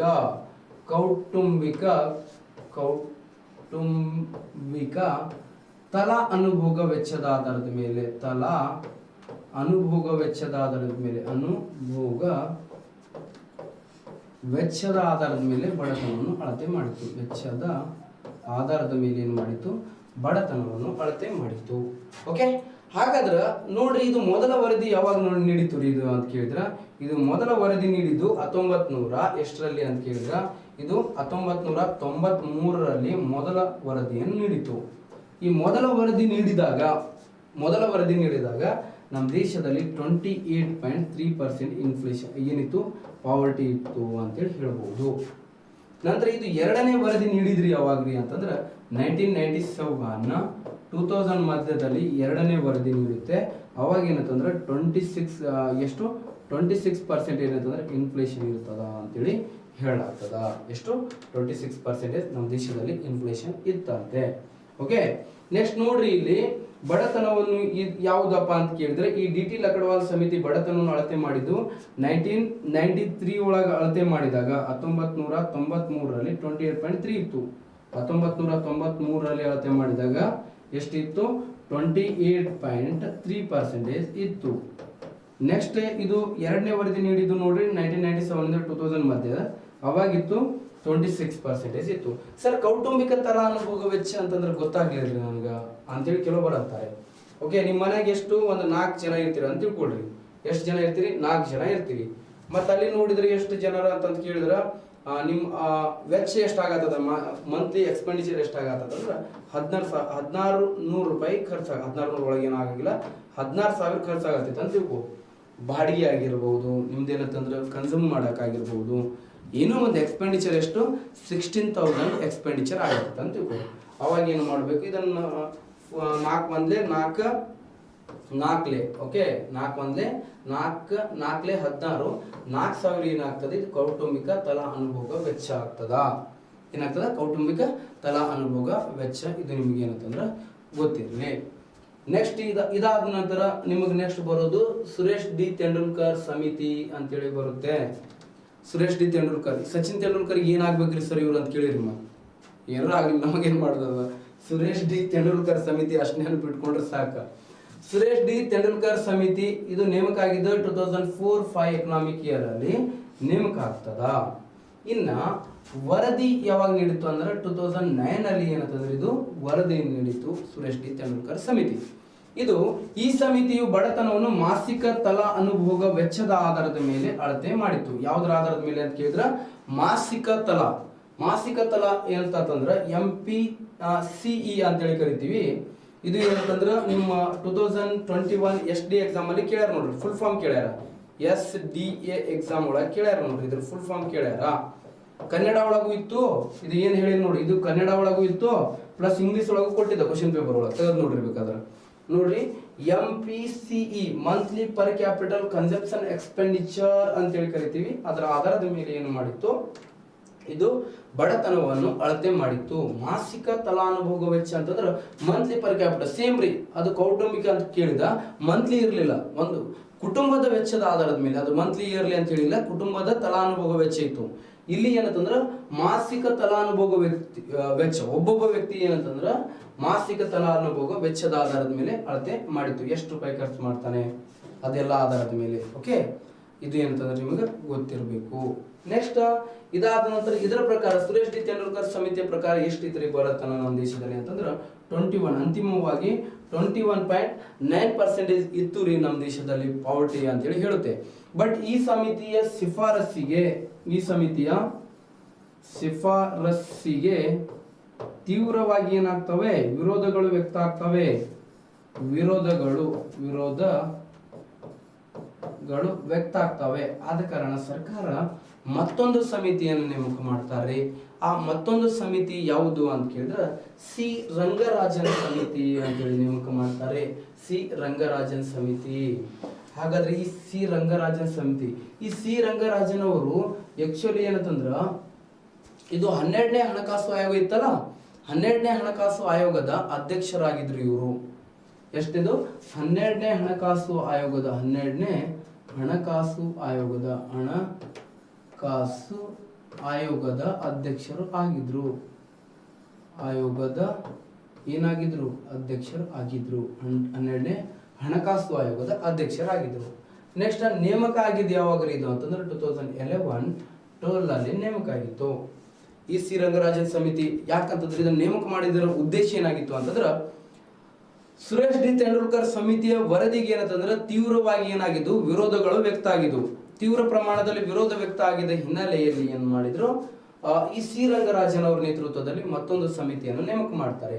ಹಾಗಾದ್ರೆ ಈ ಸಮಿತಿ ವರದಿ ನೀಡಿದ್ದು 2014 ಅಲ್ಲಿ ಏನಂತಂದ್ರ ಈ ಸಮಿತಿ ಏನಂತಂದ್ರೆ ವರದಿ ನೀಡುತ್ತೆ. ಹಾಗಾದ್ರೆ ಈ ಸಮಿತಿ ಸಹ ಏನಂತಂದ್ರೆ MPCI ಮಾಸಿಕ monthly per capital consumption expenditure ಆಧಾರದ ಮೇಲೆ ಏನಂತಂದ್ರೆ ಬಡತನ ಅಳತೆ ಮಾಡಿತ್ತು. ಮಾಸಿಕ ತಲಾ ಅನುಭೋಗ ವೆಚ್ಚದ ಆಧಾರದ ಮೇಲೆ ಅಳತೆ ಮಾಡಿತ್ತು. ಮಾಸಿಕ ತಲಾ ಅನುಭೋಗ ವೆಚ್ಚದ ಆಧಾರದ ಮೇಲೆ ವೆಚ್ಚದ ಆಧಾರದ ಮೇಲೆ ಬಡತನವನ್ನು ಅಳತೆ ಮಾಡಿತು. ವೆಚ್ಚದ ಆಧಾರದ ಮೇಲೆ ಏನು ಮಾಡಿತ್ತು? ಇದು ಬಡತನವನ್ನು ಅಳತೆ ಮಾಡಿತ್ತು. ಯಾವುದರ ಆಧಾರದ ಮೇಲೆ ಅಂತ ಕೇಳಿದ್ರೆ ಮಾಸಿಕ ತಲಾ ಅನುಭೋಗ ವೆಚ್ಚದ ಆಧಾರದ ಮೇಲೆ ಬಡತನವನ್ನು ಅಳತೆ ಮಾಡಿತ್ತು. ಯಾವ ಸಮಿತಿ ಅಂತಂದ್ರೆ ಸಿ ರಂಗರಾಜನ್ ಸಮಿತಿ ಅಂತೇಳಿ ಹೇಳ್ತೀವಿ. ಇಷ್ಟು ನೆನ್ಪಿಟ್ಬೇಕು. ನೆಕ್ಸ್ಟ್ ಇದಾದ ನಂತರ ಈ ಸಮಿತಿಯ ಪ್ರಕಾರ ಬಡತನ ಎಷ್ಟಿತ್ರಿ ನಮ್ಮ ದೇಶದಲ್ಲಿ ಅಂತ ಕೇಳಿದ್ರೆ ಈ ಸಮಿತಿಯ ಪ್ರಕಾರ ಎಷ್ಟು ಅಂತಂದ್ರೆ 29.5% ಇರುತ್ತಂದ್ರೆ ನಮ್ಮ ದೇಶದಲ್ಲಿ ಪಾವರ್ಟಿ ಇತ್ತು ಅಂತೇಳಿ ಹೇಳಲಾಗ್ತದ. ರೈಟ್. ನೆಕ್ಸ್ಟ್ ಏನಂತಂದ್ರ ಇನ್ನೊಂದು ಬರುತ್ತೀರಿ ನಿಮ್ಗೆ ಅರ್ಜುನ್ ಸೇನ್ ಗುಪ್ತಾ ಸಮಿತಿ ಅಂತೇಳಿ ನೇಮಕ ಮಾಡ್ತಾರೆ. 2012 ಅಲ್ಲಿ ನೇಮಕ ಆಗ್ತದ್ರಿ ಅರ್ಜುನ್ ಸೇನ್ ಗುಪ್ತಾ ಸಮಿತಿ. ನಿಮ್ಮ ಕ್ವಶನ್ ಯಾವ ತರ ಕೇಳ್ತಾರಲ್ಲ, ಈ ಕೆಳಗಿನವುಗಳಲ್ಲಿ ಯಾವುದು ಬಡತನಕ್ಕೆ ಸಂಬಂಧಿಸಿದ ಸಮಿತಿ ಆಗಿದೆ ಅಂತ ಕೇಳಬಹುದು. ಇಲ್ಲಾಂದ್ರೆ ಕೆಳಗಿನವುಗಳಲ್ಲಿ ಯಾವ ಸಮಿತಿ ಬಡತನಕ್ಕೆ ಸಂಬಂಧಿಸಿಲ್ಲ. ನಿಮ್ಗೆ ಡೈರೆಕ್ಟ್ ಕ್ವಶನ್, ಈ ಕೆಳಗಿನವುಗಳಲ್ಲಿ ಯಾವ ಸಮಿತಿಯು ಬಡತನಕ್ಕೆ ಸಂಬಂಧಿಸಿಲ್ಲ? ವಾಂಚು ಸಮಿತಿ, ವಿಜಯ್ ಕೇಳ್ಕರ್ ಸಮಿತಿ, ಸಿ ರಂಗರಾಜನ್ ಸಮಿತಿ, ನೆಕ್ಸ್ಟ್ ಏನಂತಂದ್ರೆ ಅರುಣ್ ಜೇಟ್ಲಿ ಸಮಿತಿ. ಯಾವ್ದಾಗಿದೆ ಯಾವ್ದಾಗಿಲ್ಲ ಅಂತ ಕೇಳ್ತಾನೆ. ಒಂದೇನಂತಂದ್ರೆ ಸಿ ರಂಗರಾಜನ್ ಸಮಿತಿ ಬಿಟ್ರೆ ಯಾವುದೂ ಆಗಿಲ್ಲ. ವಾಂಚು ತೆರಿಗೆಗೆ ಸಂಬಂಧಪಟ್ಟೈತಿ, ವಿಜಯ್ ಕೇಳ್ಕರ್ ತೆರಿಗೆಗೆ ಸಂಬಂಧಪಟ್ಟೈತಿ. ಓಕೆ, ಇದು ಏನಂತಂದ್ರೆ ಮತ್ತೇನಂದ್ರ ಅರುಣ್ ಜೇಟ್ಲಿ ಸಮಿತಿ ಏನಂದ್ರೆ ಸಾರ್ವಜನಿಕ ವಲಯದ ಬ್ಯಾಂಕುಗಳನ್ನ ಏನು ಮಾಡಬೇಕು, ಖಾಸಗೀಕರಣ ಮಾಡಬೇಕು ಅಥವಾ ವಿಲೀನಗೊಳಿಸಬೇಕು ಅಂತೇಳಿ ಶಿಫಾರಸು ಮಾಡಿತ್ತದು. ಓಕೆ, ಪಬ್ಲಿಕ್ ಸೆಕ್ಟರ್ ಬ್ಯಾಂಕ್ಸ್ ಗಳನ್ನ ಏನು ಮಾಡಬೇಕು, ಮರ್ಜ್ ಮಾಡ್ಬೇಕಂತೇಳಿ ಶಿಫಾರಸು ಮಾಡಿರುವಂತ ಸಮಿತಿ ಯಾವ್ದಂದ್ರ ಅರುಣ್ ಜೇಟ್ಲಿ ಸಮಿತಿ ಆಗ್ಯದ್ರಿ. ಹಾಗಾದ್ರೆ ಈ ಅರ್ಜುನ್ ಸೇನ್ ಗುಪ್ತಾ ಸಮಿತಿ ನೇಮಕ ಆಗಿದ್ದು ಆತರ ಬುಕ್ ಒಳಗೆ ಕೊಟ್ಟಿಲ್ಲ ಇದನ್ನು. ಓಕೆ, ಅರ್ಜುನ್ ಸೇನ್ ಗುಪ್ತಾ ಸಮಿತಿ ನೇಮಕ ಆಗಿದ್ದು ಯಾವಾಗ್ರಿ ಅಂತಂದ್ರೆ 2012 ಅಲ್ಲಿ ಏನಂತಂದ್ರ ನೇಮಕ ಆಗಿದ್ದನ್ನು ನಾವು ನೋಡ್ತೀವಿ. ಓಕೆ, ಇನ್ನು ನಿನ್ನೆ ಏನಂತಂದ್ರ ಸ್ಟ್ರಿಂಗ್ಫ್ಲೇಷನ್ ಅಂದ್ರೆ ಏನ್ರಿ ಸರ್ ಅಂತೇಳಿ ಒಬ್ಬರು ಕ್ವಶನ್ ಕೇಳಿದ್ರು ನನಗೆ. ಸ್ಟ್ರಿಂಗ್ಫ್ಲೇಷನ್ ಅಂತಂದ್ರೆ ಏನಂತ ಕೇಳಿದ. ಸ್ಟ್ರಿಂಗ್ಫ್ಲೇಷನ್ ಅಂತಂದ್ರೆ ಏನಪ್ಪಾ ಅಂತಂದ್ರ ನನಗೇನಂದ್ರೆ ರೆಸ್ಪಾನ್ಸ್ ಮಾಡೋಕ್ಕಾಗಿಲ್ಲ. ಸ್ಟ್ರಿಂಗ್ಫ್ಲೇಷನ್ ಅಂತಂದ್ರ ಈಗ ಕೆಲವೊಂದು ವಸ್ತು ಈಗ ನೀವೇನಂತಂದ್ರ ಸಣ್ಣವರಿದ್ದಾಗ ಫಾರ್ಲೇಜ್ ಎಷ್ಟು ಉದ್ದಕ್ಕೆ ಬರ್ತಿತ್ತು, 5 ರೂಪಾಯಿ ಕೊಟ್ರಿ ಏನಂತಂದ್ರ 5 ರೂಪಾಯಿ ಕೊಟ್ರಿ ಏನಂತಂದ್ರ ಫಾರ್ಲೇಜ್ ಎಷ್ಟು ಉದ್ದಕ್ಕೆ, ಅದ್ರೊಳಗೆ ಎಷ್ಟು ಬಿಸ್ಕಿಟ್ ಬರ್ತಿದ್ವು, ನಿಯರ್ಲಿ 20 ಬಿಸ್ಕಿಟ್ ಬರ್ತಿದ್ವು ರೀ. 20 ಇರ್ತಿದ್ವು ಒಂದು ಪ್ಯಾಕ್ ಒಳಗ. ಈಗ ಅದೇ 5 ರೂಪಾಯಿನೇ ಅದ ಫಾರ್ಲೇಜ್ ಪ್ಯಾಕ್ ಬಿಸ್ಕಿಟ್ ಇಂದ. ಅದ್ರೊಳಗೆ ಬಿಸ್ಕೆಟ್ ಎಷ್ಟು ಇರ್ತಾವ ಎಣಸಿರೇನು? ಇವತ್ತು ನೋಡಿ ಎಣಸ್ರಿ ಎಲ್ರು ಎಷ್ಟಾಗಿದಾವ? ಕಡಿಮೆ ಆಗಿದಾವ. ಎಷ್ಟು ಕಡಿಮೆ ಆಗಿದಾವ ಅಂತಂದ್ರೆ 13 ಬರ್ತಾವ. ಈಗ 7 ಎಲ್ಲಿ ಹೋದವು ನೀವು? ಓಕೆ, ಕ್ವಾಂಟಿಟಿಯಲ್ಲಿ ಏನಾಗೋದು ಸ್ವಲ್ಪ ಕಡಿಮೆ ಮಾಡೋದನ್ನೇ ಏನಂತ ಕರೀತಾರೆ? ಸ್ಟ್ರಿಂಗ್ಫ್ಲೇಷನ್ ಅಂತ ಕರೀತಾರೆ. ಏನ್ ಫ್ಲೇಷನ್ ಅಂತ ಕರೀತಾರೆ? ಸ್ಟ್ರಿಂಗ್ಫ್ಲೇಷನ್ ಅಂತ ಕರೀತಾರೆ. ಇದು ನಿಮ್ಗೆ ಗೊತ್ತಿರಬೇಕು. ನೆಕ್ಸ್ಟ್ ಏನಂತಂದ್ರ ಇದು ಅರ್ಜುನ್ ಸೇನ್ ಗುಪ್ತಾ ಸಮಿತಿ ಏನ್ ಹೇಳಿತು ಅಂತ ಕೇಳಿದ್ರೆ ಇನ್ನೊಂದು ನಿಮಗೆ ಏನಂತಂದ್ರೆ ಒಂದು ಕ್ವಶನ್, ಕ್ವಾಲಿಟಿಯಲ್ಲಿ ಏನಂತಂದ್ರೆ ಕ್ವಾಂಟಿಟಿಯಲ್ಲಿ ಕಡಿಮೆ ಆದ್ರೆ ಸ್ಟ್ರಿಂಗ್ಫ್ಲೇಷನ್ ಅಂತ ಕರೀತಾರೆ. ಹಾಗಾದ್ರೆ ಕ್ವಾಲಿಟಿಯಲ್ಲಿ ಕಡಿಮೆ ಆದ್ರ, ಓಕೆ ಅದರಲ್ಲಿ ಕ್ವಾಲಿಟಿ ಅಥವಾ ಬ್ರಾಂಡ್ ಅಲ್ಲಿ ಕಡಿಮೆ ಆದ್ರ ಏನಂತೇಳಿ ಕರೀತಾರೆ, ಅದನ್ನ ಏನಂತ ಕರೀತಾರೆ, ಯಾವ ಫ್ಲೇಷನ್ ಅಂತ ಕರೀತಾರೆ, ನೀವು ನೋಡ್ಕೊಳ್ಬೇಕು. ಈಗ ಯಾವ್ದಂತ ಕರೀತಾರೆ ನೋಡೋಣ. ಎಷ್ಟು ಮಂದಿ ಆನ್ಸರ್ ಹೇಳ್ತೀರಿ ನೋಡೋಣ. ನೆಕ್ಸ್ಟ್ ಏನಂತಂದ್ರ ಎಲ್ಲಿ ಹೇಳ್ತೀರಿ, ಆಫ್ಲೈನ್ ಇದ್ರೆ ಹೇಳ್ತಿದ್ರಿ ಮಾಸ್ಟರ್ ಎಲ್ಲಿ ಹೇಳ್ಬೇಕು ಈಗ ಅಂತ. ರೈಟ್. ನೆಕ್ಸ್ಟ್ ಇದಾದ ನಂತರ ಅರ್ಜುನ್ ಸೇನ್ ಗುಪ್ತಾ ಸಮಿತಿ ಅಂತೇಳಿ ಹೇಳ್ತೀವಿ. ಇದು ನೇಮಕ ಆಗಿದ್ದು 2002 ಅಲ್ಲ, ಇದು ಅಸಂಘಟಿತ ಉದ್ಯಮಗಳಲ್ಲಿ ಏನ್ ಮಾಡಿತ್ತು, ಬಡತನವನ್ನು ಅಳತೆ ಮಾಡಿತ್ತು. ಹಾಗಾದ್ರೆ ಬಡತನವನ್ನು ಅಳತೆ ಮಾಡಲು ಏನಂತಂದ್ರೆ ಶಿಫಾರಸು ಮಾಡಿತ್ತು. ಅಸಂಘಟಿತ ಅಂತಂದ್ರೆ ಸಂಘಟನೆ ಆಗದೆ ಇರುವಂತ ಏನಂತಂದ್ರೆ ಉದ್ಯಮಗಳು ಇರ್ತಾವ್ರಿ, ಅವು ನೋಂದಣಿಗೊಳ್ಳದೆ ಇರುವಂತ ಉದ್ಯಮಗಳಲ್ಲಿ ಏನ್ ಮಾಡಿತ್ತು, ಬಡತನವನ್ನು ಅಳತೆ ಮಾಡಬೇಕು ಅಂತೇಳಿ ಶಿಫಾರಸು ಮಾಡಿತ್ತು ಅರ್ಜುನ್ ಸೇನ್ ಗುಪ್ತಾ ಸಮಿತಿ. ನೆಕ್ಸ್ಟ್ ಇದಾದ ನಂತರ ಬಡತನ ರೇಖೆ ರೀ, ಪಾವರ್ಟಿ ಲೈನ್. ಪಾವರ್ಟಿ ಲೈನ್ ಬಡವರು ಮತ್ತು ಬಡವರು ಇಲ್ಲದವರೆಂದು ನೋಡ್ರಿ. ಪಾವರ್ಟಿ ಲೈನ್ ಅಂದ್ರೆ ನೋಡ್ರಿ ಇಲ್ಲಿ ಏನ್ರಿ ಅಪ್ಪ ಅಂತಂದ್ರೆ ಬಡವರು ಮತ್ತು ಬಡವರು ಇಲ್ಲದವರೆಂದು ವಿಭಾಗಿಸುವ ಒಂದು ರೇಖೆ ಏನಂತ ಕರೀತಾರೆ, ಬಡತನ ರೇಖೆ ಅಂತೇಳಿ ಕರೀತಾರೆ. ಬಡತನ ಮತ್ತು ಬಡವರು ಮತ್ತು ಬಡವರು ಇಲ್ಲದವರೆಂದು ವಿಭಾಗಿಸುವಂತ ಒಂದು ರೇಖೆ ಏನಂತ ಕರೀತಾರೆ, ಬಡತನ ರೇಖೆ ಅಂತೇಳಿ ಕರೀತಾರೆ. ನೋಡ್ರಿ ಇಲ್ಲಿ ಬಡತನ ರೇಖೆ ಅಂತಂದ್ರೆ ಏನು ನಿಮ್ಗೆ ಗೊತ್ತಾಗ್ತದೆ. ಪಾವರ್ಟಿ ಲೈನ್ ಅಂತ ಕರಿತೀವಿ. ಇದಕ್ಕೆ ಏನ್ರಿ ಪಾವರ್ಟಿ ಲೈನ್ ಅಂತಂದ್ರ ಯಾವ್ದ ಪಾವರ್ಟಿ ಲೈನ್ ಅಂತ ಕರೀತಾರೆ, ಇದು ಪಾವರ್ಟಿ ಲೈನ್ ಅಂತ ನೋಡ್ರಿ. ಏನ್ರಿ ಪಾವರ್ಟಿ ಲೈನ್ ಅಂತಂದ್ರ ಇದೊಂದು ಪಾವರ್ಟಿ ಲೈನ್ ಅಂತ ತಿಳ್ಕೊಳ್ರಿ. ಓಕೆ, ಇದು ಬಡತನ ರೇಖೆ. ಬಡವರು ಮತ್ತು ಬಡವರಿಲ್ಲದಂತ ವಿಭಾಗಿಸುವಂತ ರೇಖೆ ಇದಾಗ್ಯದ. ಇದಕ್ಕಿಂತ ಮೇಲಿರೋರು ಯಾರಂತಂದ್ರ APL ಅಂತ ಕರಿತೀವಿ. APL ಅಂತಂದ್ರ ಅಬೋವ್ ಪಾವರ್ಟಿ ಲೈನ್ ಅಂತ ಕರಿತೀವಿ. Above poverty line. ಇನ್ನ ಇದ್ರ ಕೆಳಗಿರೋರು ಯಾರಪ್ಪ ಅಂತಂದ್ರ BPL ಅಂತಂದ್ರೆ ಏನ್ರಿ, ಬಿಲೋ ಪಾವರ್ಟಿ ಲೈನ್. ಇದರ ಕೆಳಗಡೆ ಇರೋರು ಯಾರಂತಂದ್ರ AAY ಅಂತ ಕರಿತೀವಿ. ಅಂತ್ಯೋದಯ ಅನ್ನ ಯೋಜನೆ ಅಂತ ಕರಿತೀವಿ. ಇದಕ್ಕೆ ಅಂತ್ಯೋದಯ ಅನ್ನ ಯೋಜನೆದಾರರು.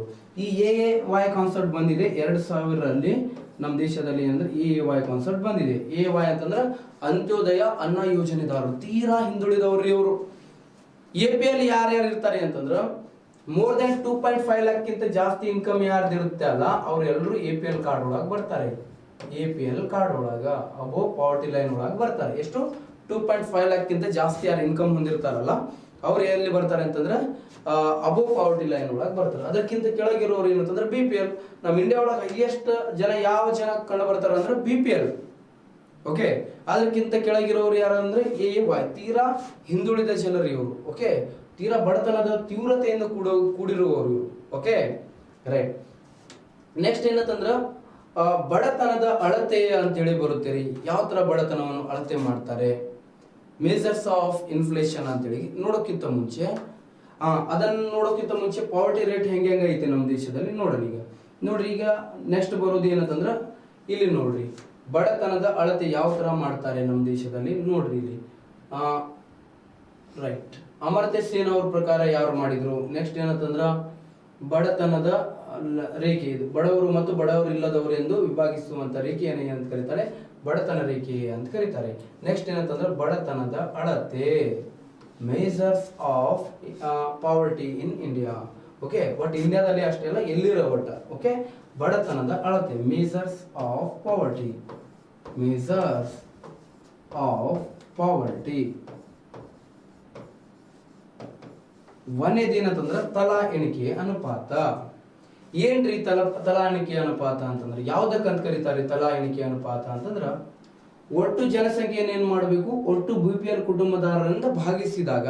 ಓಕೆ, ತಲಾ ಎಣಿಕೆ ಅನುಪಾತ ಅಂದ್ರೆ ಹೆಡ್ ಕೌಂಟ್ ರೇಷಿಯೋ ಅಂತ ಕರಿತೀವಿ. ಇದನ್ನ ಇಂಗ್ಲಿಷ್ ಒಳಗೆ ಏನಂತ ಕರೀತಾರೆ, ಹೆಡ್ ಕೌಂಟ್ ರೇಷಿಯೋ ಅಂತ ಕರೀತಾರೆ. ಹೆಡ್ ಕೌಂಟ್ ರೇಷಿಯೋ ಅಂತ ಕರೀತಾರೆ. ಹೆಡ್ ಕೌಂಟ್ ರೇಷಿಯೋ ಅಂತ ಕರೀತಾರೆ.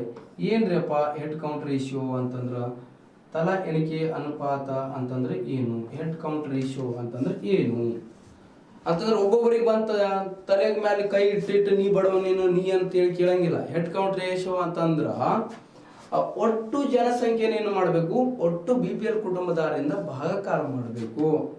ಭಾಗಾಕಾರ ಮಾಡಿದಾಗ ಬರುವಂತ ಮೊತ್ತವನ್ನು ಏನಂತ ಕರೀತಾರೆ, ತಲಾ ಎಣಿಕೆ ಅನುಪಾತದ ಮೂಲಕ ಕಂಡು ಹಿಡಿಯಲ್ಪಟ್ಟ ಬಡವರು. ನಿಮ್ಗೆ ಡೈರೆಕ್ಟ್ ಕ್ವಶನ್ ಕೇಳ್ತಾರೆ, ಈ ಕೆಳಗಿನವುಗಳಲ್ಲಿ ಯಾವುದು ಬಡತನವನ್ನು ಅಳತೆ ಮಾಡಲು ಬಳಸುವ ಮಾನ ಆಗಿದೆ, ಯಾವುದು ಮಾನ ಆಗಿಲ್ಲ, ಯಾವುದು ಮಾನ ಆಗಿದೆ ಬಡತನ ಅಳತೆ ಮಾಡಕ, ಯಾವ್ದು ಆಗಿಲ್ಲ ಅಂತೇಳಿ ಕೇಳ್ತಾರೆ.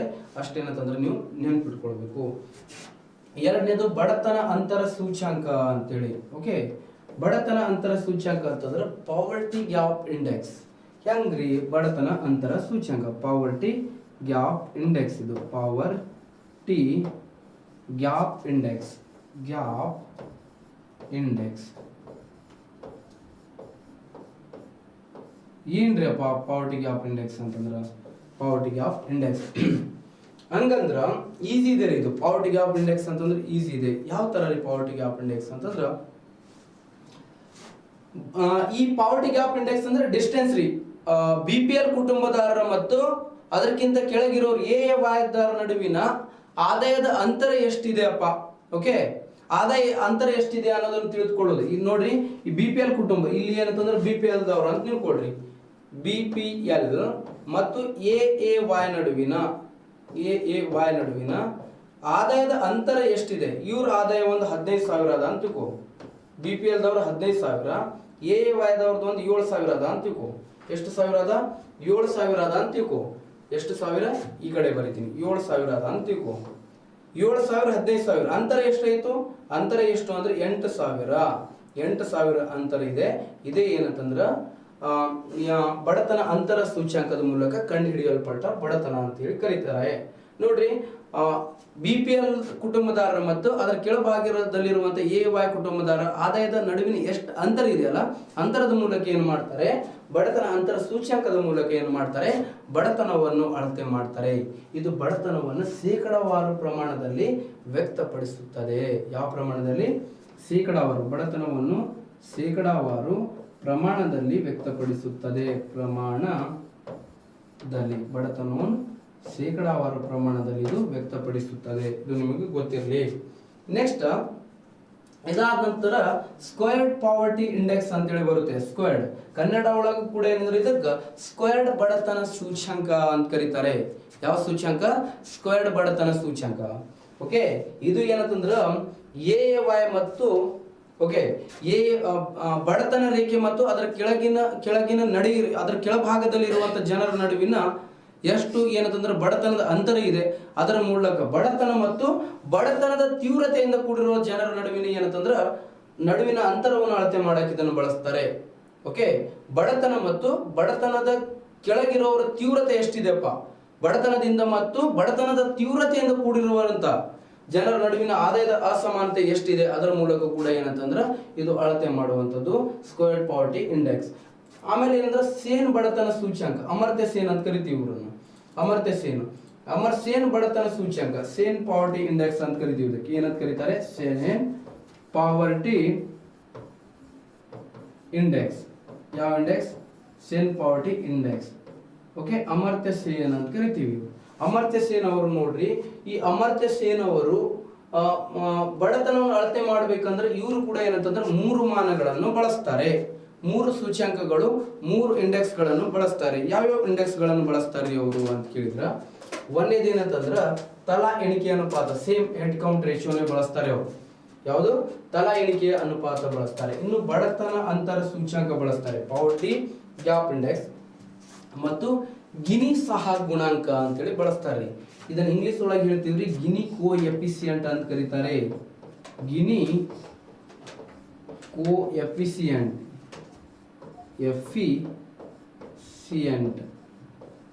ಯಾವ ಕೋಫಿಷಿಯಂಟ್? ಗಿನಿ ಕೋ ಎಫಿಸಿಯಂಟ್ ಅಂತ ಕರಿತೀವಿ. ಗಿನಿ ಸಹ ಗುಣಾಂಕವನ್ನು ಬಳಸ್ತಾರೆ, ಗಿನಿ ಕೋ ಎಫಿಸಿಯಂಟ್ ಅಂತೇಳಿ ಬಳಸ್ತಾರೆ. ನೆಕ್ಸ್ಟ್, ಈ ಗಿನಿ ಕೋಎಫಿಷಿಯಂಟ್ ಅನ್ನು ಯಾರು ಪರಿಚಯ ಮಾಡಿದ್ರು ಅಂತೇಳಿ ಕೇಳ್ತಾರೆ. ನೋಡ್ರಿ, ಗಿನಿ ಸಹ ಗುಣಾಂಕವನ್ನು ಇಟಲಿ ದೇಶದ ಅರ್ಥಶಾಸ್ತ್ರಜ್ಞರಾಗಿರುವಂತ ಕಾರ್ಡೋ ಗಿನಿ ಅವರು ಏನ್ ಮಾಡ್ತಾರೆ, 1912ರಲ್ಲಿ ಇದನ್ನು ಪರಿಚಯ ಮಾಡ್ತಾರೆ. ಗಿನಿ ಕೋಎಫಿಷಿಯಂಟ್ ಎಷ್ಟು ಎಕ್ಸಾಮ್ ಕೇಳಿದ್ರಿ. ಗಿನಿ ಸಹ ಗುಣಾಂಕ ಯಾವುದಕ್ಕೆ ಸಂಬಂಧಿಸಿದೆ? ಡೈರೆಕ್ಟ್ ಕ್ವಶನ್ ಆಗಿದಾವ ಇದು. ಓಕೆ, ನಾಳೆ ಏನಂತಂದ್ರೆ ನಿಮ್ಗೆ ಒಂದು ಲಾರೆನ್ಸ್ ಕರ್ ಅಂತೇಳಿ ಬರುತ್ತೆ. ಲಾರೆನ್ಸ್ ಕರ್, ಗಿನಿ ಕರ್ ಅಂತೇಳಿ ಬರುತ್ತೆ, ಮತ್ತೇನಂತಂದ್ರೆ ಕುಜ್ನಟ್ ಕರ್ ಅಂತೇಳಿ ಬರ್ತಾವೆ, ನಾಳೆ ಕ್ಲಾಸಲ್ಲಿ ಬರ್ತಾವೆ, ಇಂಪಾರ್ಟೆಂಟ್ ಆಗಿರ್ತದೆ ನಾಳೆ ಕ್ಲಾಸ್. ಸೊ ಅಲ್ಲಿ ಏನಂತಂದ್ರೆ ಗಿನಿ ಕೋಎಫಿಷಿಯಂಟ್ ಅಂದ್ರೆ ಏನ್ ತಿಳಿಸ್ಕೊಡುತ್ತೆ, ಇದು ಏನಂತಂದ್ರೆ ಆದಾಯ ಅಸಮಾನತೆ ಅಂತರವನ್ನು ಅಳೆಯಲು ಬಳಸ್ತಾರೆ. ಗಿನಿ ಕೋಎಫಿಷಿಯಂಟ್ ಅನ್ನು ಎದಕ್ಕೆ ಬಳಸ್ತಾರೆ ಅಂತಂದ್ರೆ ಆದಾಯ ಅಸಮಾನತೆಯ ಅಂತರವನ್ನು ಅಳತೆ ಮಾಡಕ್ಕೆ ಗಿನಿ ಸಹಗುಣಾಂಕವನ್ನು ನಮ್ಮ ದೇಶದಲ್ಲಿ ಬಳಸ್ತಾರೆ. ಯಾವುದಕ್ಕೆ ಅಂತಂದ್ರೆ ಆದಾಯ ಅಸಮಾನತೆ ಅಂತರವನ್ನು ಬಳಸಕ. ಓಕೆ, ಇಟಲಿ ದೇಶದ ಅರ್ಥಶಾಸ್ತ್ರಜ್ಞ ಕಾರಾಡೋ ಗಿನಿ ಅವರು ಇದನ್ನು ಪರಿಚಯ ಮಾಡಿರ್ತಾರೆ. ನೆಕ್ಸ್ಟ್ ಇದಾದ ನಂತರ ಬಹುಮುಖಿ ಬಡತನ ಅಂತರ ಸೂಚ್ಯಂಕ ಅಂತೇಳಿ ಬರುತ್ತೆ. ಮಲ್ಟಿ ಡೈಮೆನ್ಷನಲ್ ಪಾವರ್ಟಿ ಇಂಡೆಕ್ಸ್ ಅಂತ ಕರಿತೀವಿ ಇದಕ್ಕೆ. ಬಹುಮುಖಿ ಬಡತನ ಅಂತರ ಸೂಚ್ಯಂಕ, ಮಲ್ಟಿ ಡೈಮೆನ್ಷನಲ್ ಪಾವರ್ಟಿ ಇಂಡೆಕ್ಸ್.